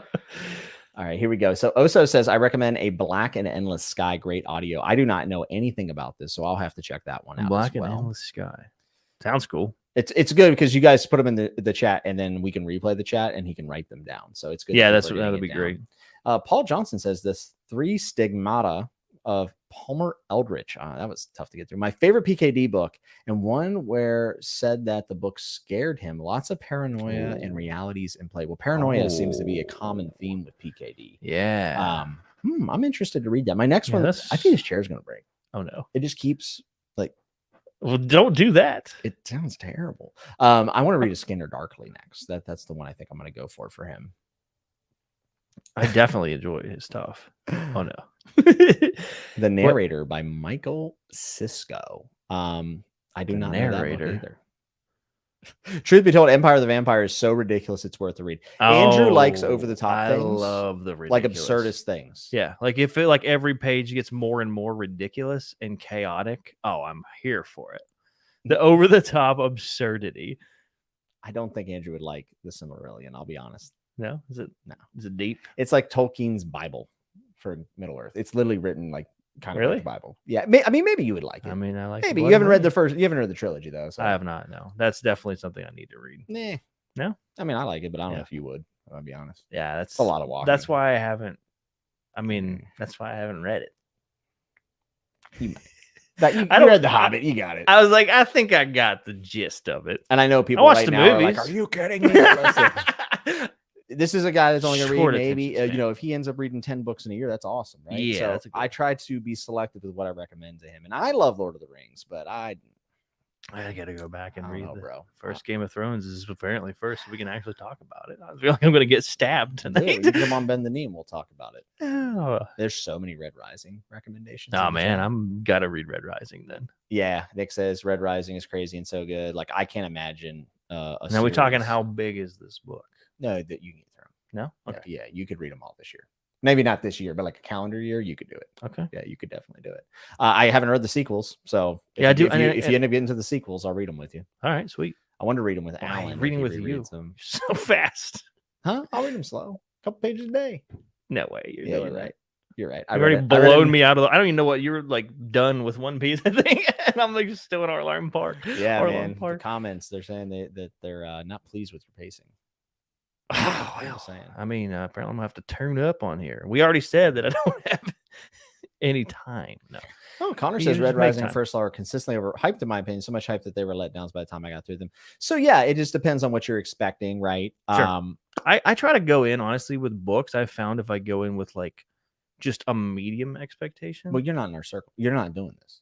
You know That's what I mean? true. Like Yeah. it actually, there's a downside to being social, like a social reader. Yeah. Without a doubt, right? Well, you've seen so much, read so. I mean, that's the same thing too. Like with anything, right? Like, I mean, we were talking about bourbon earlier. Like, you have a larger palette for books. Yeah. So it's way different. Mhm. Well, same thing with cigars too. Like, if someone can enjoy like something that's like flavored and really sweet, I can't at all do that now. Like, I have like the darkest, harshest cigar, Coffee. and I'm like, yeah, coffee, Yeah, yeah, certainly. whiskey, wine, anything like that. You just Yeah. change, And there's nothing wrong with someone's just a vanilla bean frappuccino from Starbucks, aka a dude, milkshake. they're so good. I mean, it's tasty. It's It not is. coffee, but it's tasty. No, it's definitely It's literally not. not coffee. There's no coffee in it. And you put espresso in it, and then it makes the coffee. But First Law being, I could see how things affect us as readers. Sure. But like Red Rising, like you'll love it. You've never heard all of the same conversations that get thrown around. Third Space Maker says The Dagger and the Coin. Yes, you would like that. I watched. Okay, you did a review on that too, and I watched it. And that actually was one that I They're thought fantastic. about. Yeah, they have dog people. Yeah, there's a dude that's a dog. That's crazy. I mean, I'm selling it the Yeah. worst ever. It has Yeah. one of the best antagonists. Wait, did you read Stan? The Stand by Stephen King. No, oh, I think Captain Stan. Trips? I did not. Okay. No, I haven't. There's a similar antagonist in my opinion, but I like the one in The Dagger and the Coin actually a little bit more. So Kevin says the second series is talking about Red Rising. Mhm. It's still somewhat fast paced, a little less pedal to the metal, has a lot more thematic value as well. Yeah, I've heard most people that enjoy that. Annette says Kings of Paradise by Richard Nell. I could see you liking it. I think you'd probably find it like I did. Like I just thought it was pretty good. Like there's parts of it that are phenomenal, Sure. and then other parts that I just couldn't wait to get through. And then there's some weirdness to it. I don't know how you'd feel about it, but overall, it does have one of the more interesting characters that is essentially like becoming I don't want to say a Christ-like figure, but like he's like a sociopath. Like he's crazy. Really? Oh, he's a lunatic. Have magic in it too, or not? Yeah, it's fantasy. Yeah, it's fantasy. Very interesting setting. Like there's two different settings, like in a kingdom, and then you got this people that are over, like almost in the wilderness kind of deal. Huh. And he's going around, and he's an outcast, right? He's like disfigured, and people think of him as a monster. And then he's like, "Oh, I'm a monster. Like I'll be a monster. I'll show you." Yeah, exactly. Huh. So it's one of those things. I think also it's trying to like play with nature versus nurture, and how much being like an outcast in society, like how much does the society have to do with the role of what happens after that? Oh, all right. You know what I mean, that's a cool concept. It's a really good concept, and Yeah. I do think that it has legs. I haven't read book 2. I've heard book 2 has some like very polarizing decisions that people are like, that's brave, but like for a lot of people it doesn't work. I don't know what that is because I haven't read book 2, but I'm interested in Well, reading it's something like that people talk about. Yeah, sure. That like definitely spikes your interest on it. Yeah. Black Company, without a doubt, you'd love them. Yeah. You'd love them. Yeah. They're fantastic. They're short, ridiculous magic. There's flying carpets. That's all I gotta say. Flying carpets and soldiers with like gallows humor. Oh, A lot of people say the Northman and First Law is inspired by Black Company. really? And Blazin is 100% inspired, largely, I should say, by Black Company. Yeah. Yeah, you would love it. Yeah. Did you back in the day? Did you ever read the Halo books? Dude, the Halo books are so good. Yeah. Oh, they're so good. I mean, I know it's like young adult books, but like I'd they read them always- again. I'd read them right now. Really? I read the first 3. I thought they were tremendous. I loved them. I Huh. remember reading them around Christmas whenever like I got Halo 2 or 3 or something. Oh, dude. Yeah. And I remember sitting in front of my family's like kerosene heater because it was cold, and I was just reading Halo books, man. And it made the games better because then I Really? go, yeah, because like they kind of played off like the Halo 1 storyline. Yeah. And you get like a little bit of the prequel, which they covered in Reach, Mhm. and then like you get to play it out, and you're like, I know so much more about this world. That's why this person looks like this, and you're just That's like, really cool, actually. yeah. And then you Do find people out still play Halo? oh yeah, I thought so. yeah. I mean, I don't think Halo fans are excited in 2023. I think they're pretty pissed off. But I watched the Act Man. He's like a video game YouTuber, and he's like the biggest Halo fan, but like hates the new Halos. They're really? terrible. Yeah. Well, it seems like a lot of things. Yeah, Like the old SmackDown versus Raw game. Yeah, you're 100% now they're right. just. We need the old Legends of Wrestling game. oh my god, it was so much fun. So much fun. John Scalzi, Sylvia, there's some sci-fi, I believe. Recommend Jurassic Park. Did you know Jurassic Park was a book? No. You had no idea. I knew he didn't. Michael Crichton. What? Was it a book first? Yes. Well, Yes. I guess that's People say kind it's of a great. dumb question. Phenomenal. Really? I have a copy of it. I would have never I'd have lost a lot of money. I on can't say Jeopardy. anything about it because Yeah. I don't know, but I bought it because people say it's fantastic, and I Huh. love dinosaurs. Wow. So. Yeah, that's interesting. Huh, I had no idea it was a book. Oh, Malazan has dinosaurs with swords for arms. Yeah. Well, you talked about something rake, Adirondack rake. and Amanda Ray. Hey, you almost got it. I was close. Nick, I had no idea you like stoner. That's awesome. That makes me so happy. Oh man. Yeah, you even told me what was the I did love stoner, actually. Yeah. What was the other one that was the audio? Oh, Hellmouth. Oh, yeah, the novella. Yeah, that was fun. Dude, you always listen to my best recommendations. Like, well, if you push it hard enough, I'm like, all right, well then I definitely like it. Dude, Bohemian horror. I mean, that's as good as it gets. 13th century. Oh, It's so good, dude. So good. So just filthy. Like I loved it. Oh, it's Demon, not Damon. I've always called it Damon, Nick, which is probably why I know it at work takes me serious. So fair enough. I'm dumb. I can't help. I can't help it. You know, man, words are hard. Who would win an arm wrestling competition, me or you? Oh, Bro, are you kidding? Like, do we gotta just pump them up here, dude? I have so many scars. Oh, whoa, man! No, that was the worst thing I've ever done on the stream. That was bad. I got baited. You would. I got baited. They did. I'm so far behind the chat. Jimmy's dad for the win. Yes, Harry is a perv. Still love the series. Yeah, it was funny though, because again, I don't tell when I recommend these books, I very rarely give them any preconceived notions. Yeah, which is nice. Think. Honestly, I love that. I like it. I like hearing someone isn't in the bubble. It's nice. Like you like The Burning God by R.F. Kuang. Yeah, I did. A lot of people don't. Really? A lot of people don't. Okay. And I soured on it over time, and I don't know how much of that is just hearing other people talk how bad it was. Well, when you told me about it, you're like, "Oh, it's so hype! Like this is gonna be awesome. You're gonna love it." And I was like, "Oh, okay, cool." Well, I still knew, regardless, that you would like it. Yeah, I knew Rin was going to be enough for you to get through it. Yes, and that was the truth. And then again with the name, her. I can't remember. Yeah, the series. You don't even got to try. I have no idea. But the wizardy dude. But for instance, like Harry, right? Like I didn't tell my dad Harry. He came to me and was like, "This Harry guy, I love these books. Man, this guy's a pervert." It's like that's so funny. But definitely a gentleman. It's all about how you behave yourself and what's not going on in your head, right? Well, and two, what about let's see, I read The Hobbit. I mean, I'm down with getting into some wizardry here. Okay, so that would be a good one too. I mean, it's something. So you're wanting more recommendations, like more magic. Yeah, honestly, Brandon Sanderson's not a bad place to start. Yeah. I wonder if you'd like Mistborn. You might like Mistborn. Is that Sanderson? Yeah, it's his first biggest thing. I'm talking an actual full blown wizard, with the beard, the classic. I got you. You got me. Well, I don't know if it's classic, but the Prince of Nothing series has a middle-aged wizard that hates his job. Oh, and he's just a bastard. He's a bastard. Yeah, it is dark. Yeah, it's dark. It's written very biblical. Okay. Yeah. I'm going to check out. Mitch says Andrew hasn't read a lot. This is proving to be a lot. Well, here's the thing, guys. He reads things and doesn't tell me sometimes, but also it is true. Whenever I look at it, and this is why I knew I wanted to bring you on, because you're someone who stopped reading for a very long time. BookTube didn't pull you back in or anything. It was just us talking. And then like I said, it's very impressive. You read a 10-book series in First Law. That's great. That's excellent. I didn't realize that was that. Honestly, I didn't even think about it. No, I have to finish it. Yeah.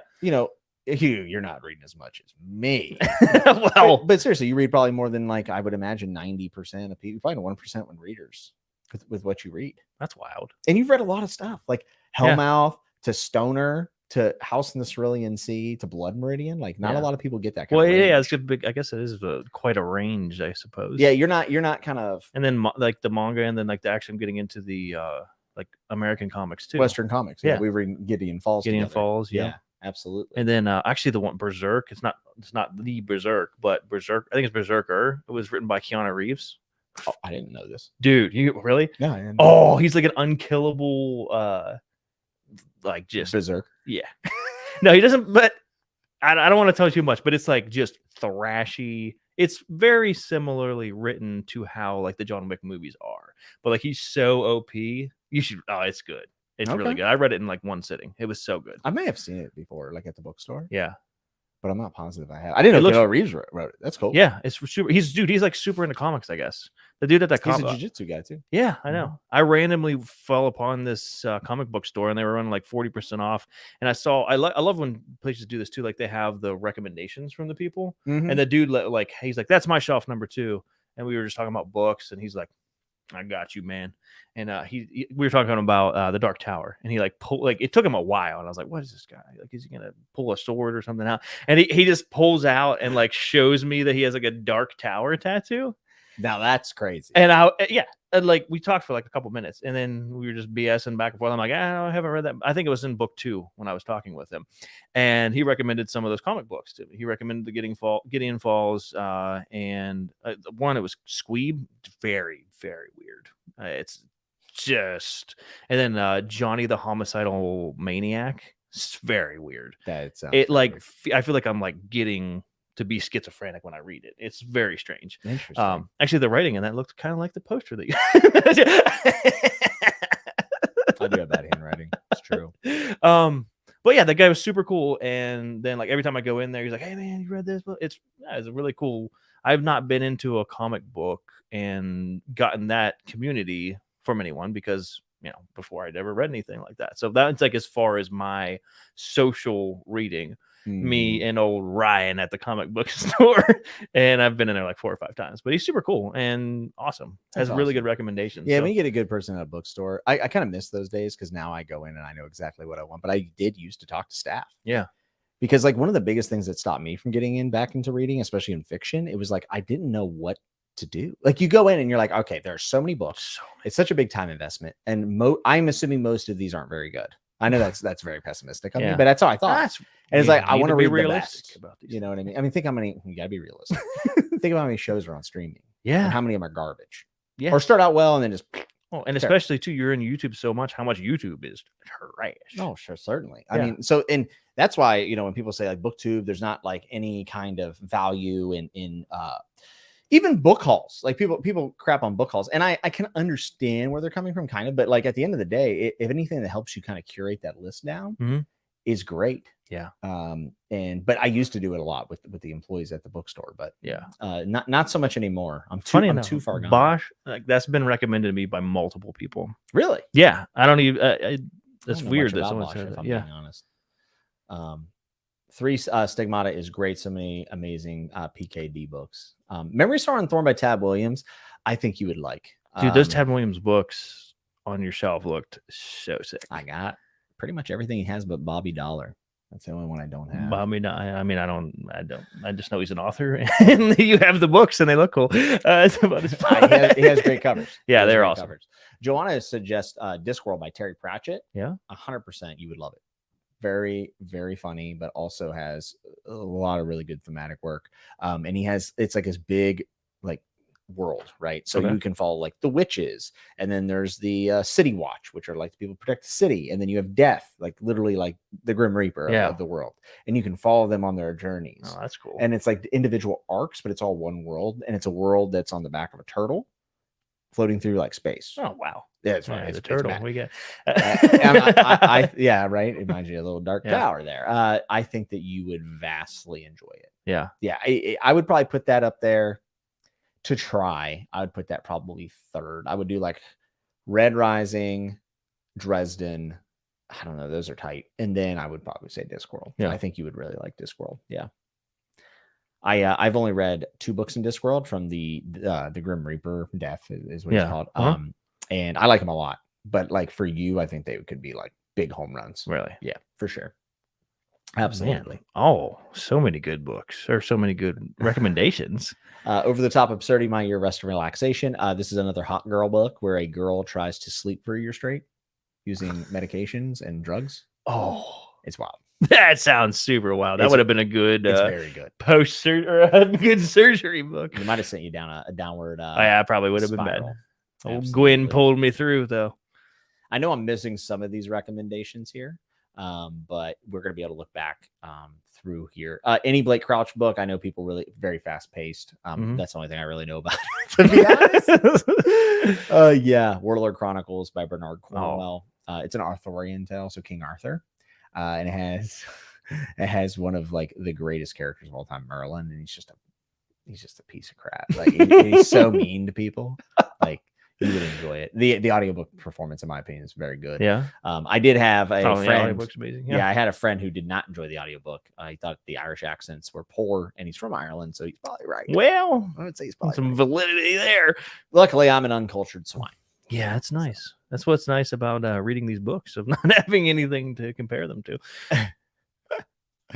There hasn't been one recommendation for a tie-dye being book yet. Shake my head. What the heck? Rec for Andrew, tie-dyeing for dummies. Oh,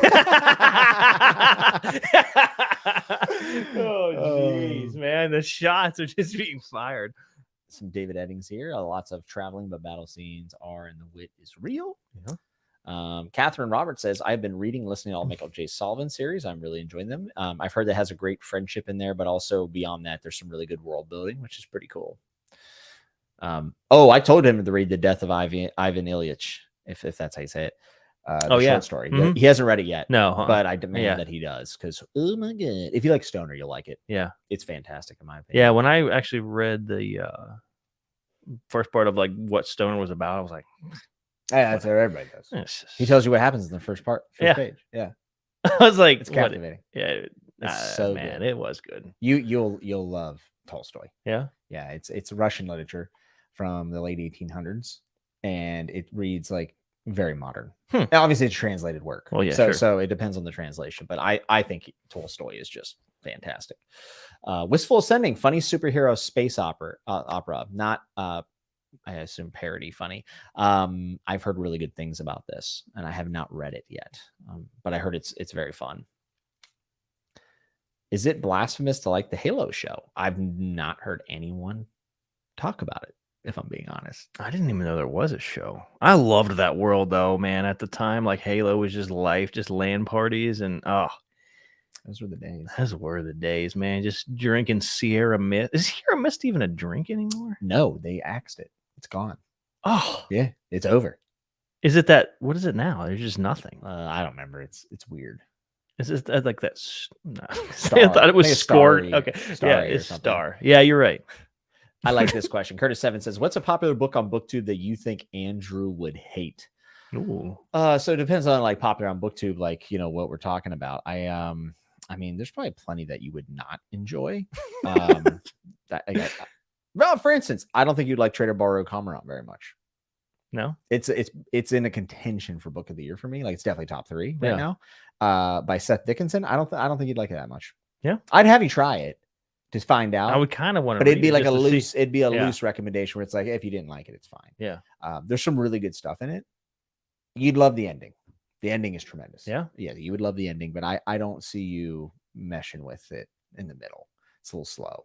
Is it a newer book or is it? Oh. Yeah, it's like 2016. Oh, okay. Won some awards. There's 3 books. 4th one we're waiting on it. Those are the ones you picked up downstairs. And you're like, what are these? Oh yeah, yeah, cool cover art. Very cool. And it's a good story. I don't know. Yeah, I don't know if you'd love it.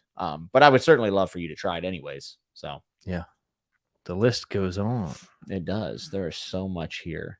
Oso says, if Andrew wants trippy magic and world building, Manifest Illusions by Michael R. Fletcher. Actually, all his books are weird shit. Yeah, Michael. Like so he writes grim, dark, very, very dark books. But I think Manifest Illusions, I might be getting this wrong. It might be Blackstone Heart, but one of his magic systems is based off mental illness. Oh, wow. And I've heard it's really interesting. Alan read it and he said it just wasn't for him, but he did think the magic was actually really cool. Yeah. But that sounds very cool. Alan is not a massive fan of like the grim dark subgenre, if you want to call it whatever, Yeah, like, sure. I don't love that label anyways, but it's just easier to talk about it that way. Yeah. Well, I know that word.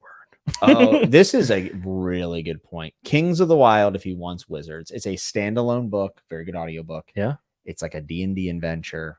Good old classic and a really good wizard. Yeah, really good. I like the wizard a lot. I like wizards, man. It's nothing crazy. You're not going to get like life-changing stuff out of it, I don't think, but it's fine. And I like the writing of it. I thought it was good, especially for a debut. Isn't there another one, something of the, well, I'm sure there's plenty of them, but like another something of the wild, like there's just throw a dart. Yeah. Okay. Yeah, there's plenty. Yeah. There is a sequel, but it's not really a sequel. It's just like in the same world, but you don't have to read it. Oh, after the Kings of the Wild. Yeah, so you can just read this and be good. Oh, nice standalone, 500 and 600 pages, and you're good to go. It's so funny. Like if someone would have told me, oh, I don't know, 7-8 years ago, or how I don't know how long have you been reading? How long have you been doing this? Well, so I've been doing booktube 3 going years? on this February will be 4 years. 4 years. 4 years, and I was probably reading a year and a half before that. Yeah. So I've been back into reading for like 5.5, maybe 6 years. So I guess if someone would have told me like 6 or 7 years ago that you're like, oh, you're gonna read any book, let alone like a past like 500, like, oh, 500, yeah, that's easy. Like now it's just your perception changes of it, and it's just super funny that like, wow, I love it now. It's just more of a challenge too. Oh, it's also like at the very baseline, it's just good entertainment. Yeah. Oh, dude, I find myself now too, like once you read more, and I think that's why I don't watch as much. Not that like, there's anything wrong with TV, but like I don't watch as much TV because I'm way more entertained by reading. Yeah, it's a lot more engaging. Yeah, and that's why I think I like doing the immersion with the audiobook. That's why if something has to have, well, not it has to have. My ultimate is something that is an awesome audiobook, and I do it on the e-reader. Or, well, I like the e-reader too because I don't have to mess with the lights and get it. It's just, I mean, honestly, the e-reader's really nice. Yeah. And someone actually said, it's not technically a screen; it's passive, and that is true. Yeah, that is a good point. And it's not as bad. It's not as bad as reading off like something like an iPad. I'm not saying reading off iPad is bad, but for someone who's avoiding a screen is what I'm saying. Yeah, no doubt. We already mentioned Elric earlier, and I think you would definitely like it. And then Yeah. someone also said Lies of Locke Lamora, and this might be the number one now. Oh yeah, yeah, because you could read book 1 and stop. I think you should read the sequels because I think book 2 was awesome. I haven't read book 3, but I'm going to read it maybe by the end of this year. Lies of Locke Lamora is just some swashbuckling 2 dudes robbing people. Oh. Good friendship. Yeah. Like, the duo, fantastic. Oh man, I'm and for it's it. crude. And there's a lot of Yes. twists. It's wacky. The writing, in my opinion, is beautiful. Yeah. I love the writing. It's very like a lot of alliteration, which we both love. Love it. We've always loved it. Yes. This is maybe my number one. Really? Audiobook is fantastic. I mean, even the title is. I was just having this conversation with Murphy the other night. It's like Lies of Locke Lamora is a without a doubt one of the most popular books, but like it always I forget about it all the time. Yeah. And it's weird because like this book is popular. Like at one point, it was one of the most talked about books like in the sphere. Really? And I just always end up forgetting it, which is silly because like I think Scott Lynch is like really talented. Yeah. Like he's a great writer. The biggest thing about it is that there's 3 books out. It was supposed to, I think, be a 7-book series, and he hasn't written book 4. So he's in that same category as George R. R. Martin. Yeah. Like he's never going to finish it. Mm. Will he? Will he not? Who knows? Yeah. But you could read book 1. And I mean, I read book 2, and sure, I want to know where it goes, but like I feel fine. Sure. Yeah. It didn't leave you hanging then. You won't care. God, man, could you imagine reading The Dark Tower as it came out? No, I'd be pissed. I would also hate Song of Susanna if I had read it as it came out. But I would have But I loved it because I didn't have to wait. So yeah. Very true. Yeah. That's funny that it's like more people don't like that. Wait, what? What? This is not. No way. Connor said Sierra Mist is dead because of a popular TikToker named Sierra Mist. They tried to sue her to stop using the name and lost. So they 86th. That is the Pepsi biggest. lost against a TikToker? That's an L. What? That is crazy. That's insane. What a bummer. Ryan says, I think Andrew would hate Pride of the Orange Tree. I haven't read it, so I can't agree, unfortunately. Oh, I think I might have seen that. But you know what? Isn't there another book like say something hate like it. the Bone Bone Shard? Chair, something. The Dragon Bone Chair. Yeah. Ted Williams. Yeah. That's Memory Star and Thorn. Ah, okay. Yeah. I think you would probably like it. It would take you a while, and it's very classical fantasy. Yeah. It kind of like is, which I haven't really delved into. I mean, I guess Wheel of Time. He's like the bridge, yeah, between like Tolkien to like Wheel of Time. Like he's like between that. Oh, okay. And he's one of the reasons why, like multiple POVs, like he really flexed that quite a bit. Yeah, and did a really nice job. Which, by the way, someone the other day asked me, they're like, I can't really think of a lot of first person fantasy from back in the day. A lot of people will talk about like Farseer being that, but actually it came to my mind, the Chronicles of Amber. I've been reading them by Roger Zelazny, and he was writing in the 60s and 70s, and he did first person. So just randomly wanted to throw that out there. Yeah. Mitch says, how do we feel about Dandelion Dynasty? Would Land would have gone through damn near every series, so might as well hit his too. He would not like Dandelion Dynasty. No. Nope. The engineers are the superheroes. I feel like you would just be like, yeah, you wouldn't like it. No, I don't think so. Nah, I don't think that would be your jam, man. It's not my Am I missing something here? I don't know. Was there another comment? I don't know. Oso says Scotland sadly suffers from extreme anxiety. He has crippling panic attacks at the thought of anyone reading his writing. Yeah, I've heard book 4 is done, but unfortunately, I get it. The bone season, and then Nice. it's fantastic. Well, I'm here for it. So I'd say, top 4. Yeah. I would say Lies of Locke Lamora, Okay. Dresden or Red Rising, take your pick, and then I would like you to try Discworld. Yeah. At some point, and if you do Discworld, So Red Rising's bumped then. no, it's there. Red Oh Rising. no, I mean it's bumped down from number. Yeah. I could see really liking Dresden. You have all these books here? Yeah, of course. All right. Well, we'll have to Of look at course it. I We'll have to look Of at it. course, Because I most certainly judge a book by its cover. they're all pretty good covers. Yeah. Red Rising covers are good uniformly, but they're not like special. Yeah. Lies of Locke Lamora, I do like its cover. It's a mass market paperback that I have. Dresden, I actually like the covers. They're very uniform across. Again, probably not super special. Yeah. And then Discworld, I have really nice editions of. So you would love those. I have 4, I think. Nice. I am not going to recommend him Tommyknockers or Talisman because I like him. He's my friend. Last Exit by Max Gladstone. It's like Dark Hour Amber. All right, now you got my attention. Whoa. What's this? Yeah, you got my attention. Anything that's tower-like. Yeah. Very cool. Well, I think you got a plenty of Yeah, for sure. recommendations, and this room is about 106 degrees right It now. is So hot. we got to work on the ventilation.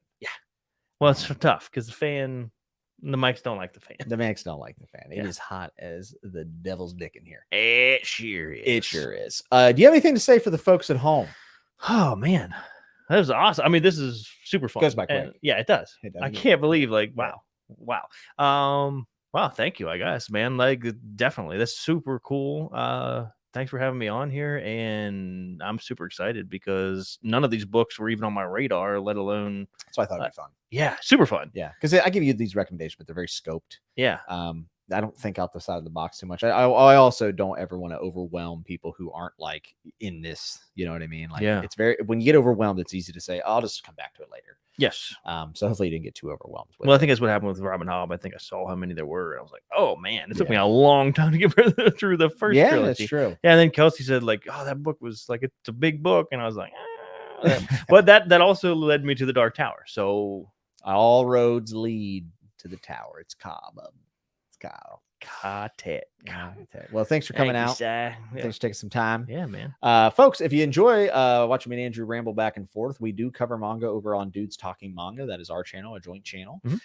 And we're covering One Piece right now, but we've read Berserk, and we're going to be doing Attack on Titan after One Piece, I think. Yep. And then 20th Century Boys is something that we're working on. Vagabond, any kind of manga stuff, if you're into that. Yep. If not, that's Vinland also Saga, cool. yep. Yeah, Vinland Saga as well.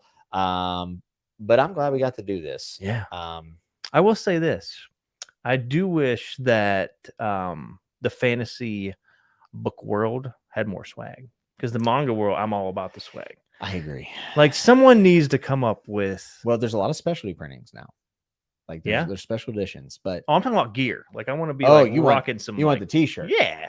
I mean, I got this from my boy Mendelin, Yeah. Fantasy Network. So maybe he can make us some Dark Tower shirts or That something. would be pretty tight. Every time I get a shirt, though, it's like one of my favorite shirts, actually, though. Like I was going to say, Redbubble and stuff's low quality. Yeah. But man, my friend Noel gave me a Carcel Orlong Malazan t-shirt, and I Oh, love that. That's super cool. It's just his sword and it says Witness. It's so metal. I love Oh, it. that's I absolutely awesome. love it. But like this Berserk shirt's sick. Yeah. It's as sick as it gets. Oh, The yeah. I Black mean, Swordsman. And just huge. Like, let's go. Yeah. Let's go.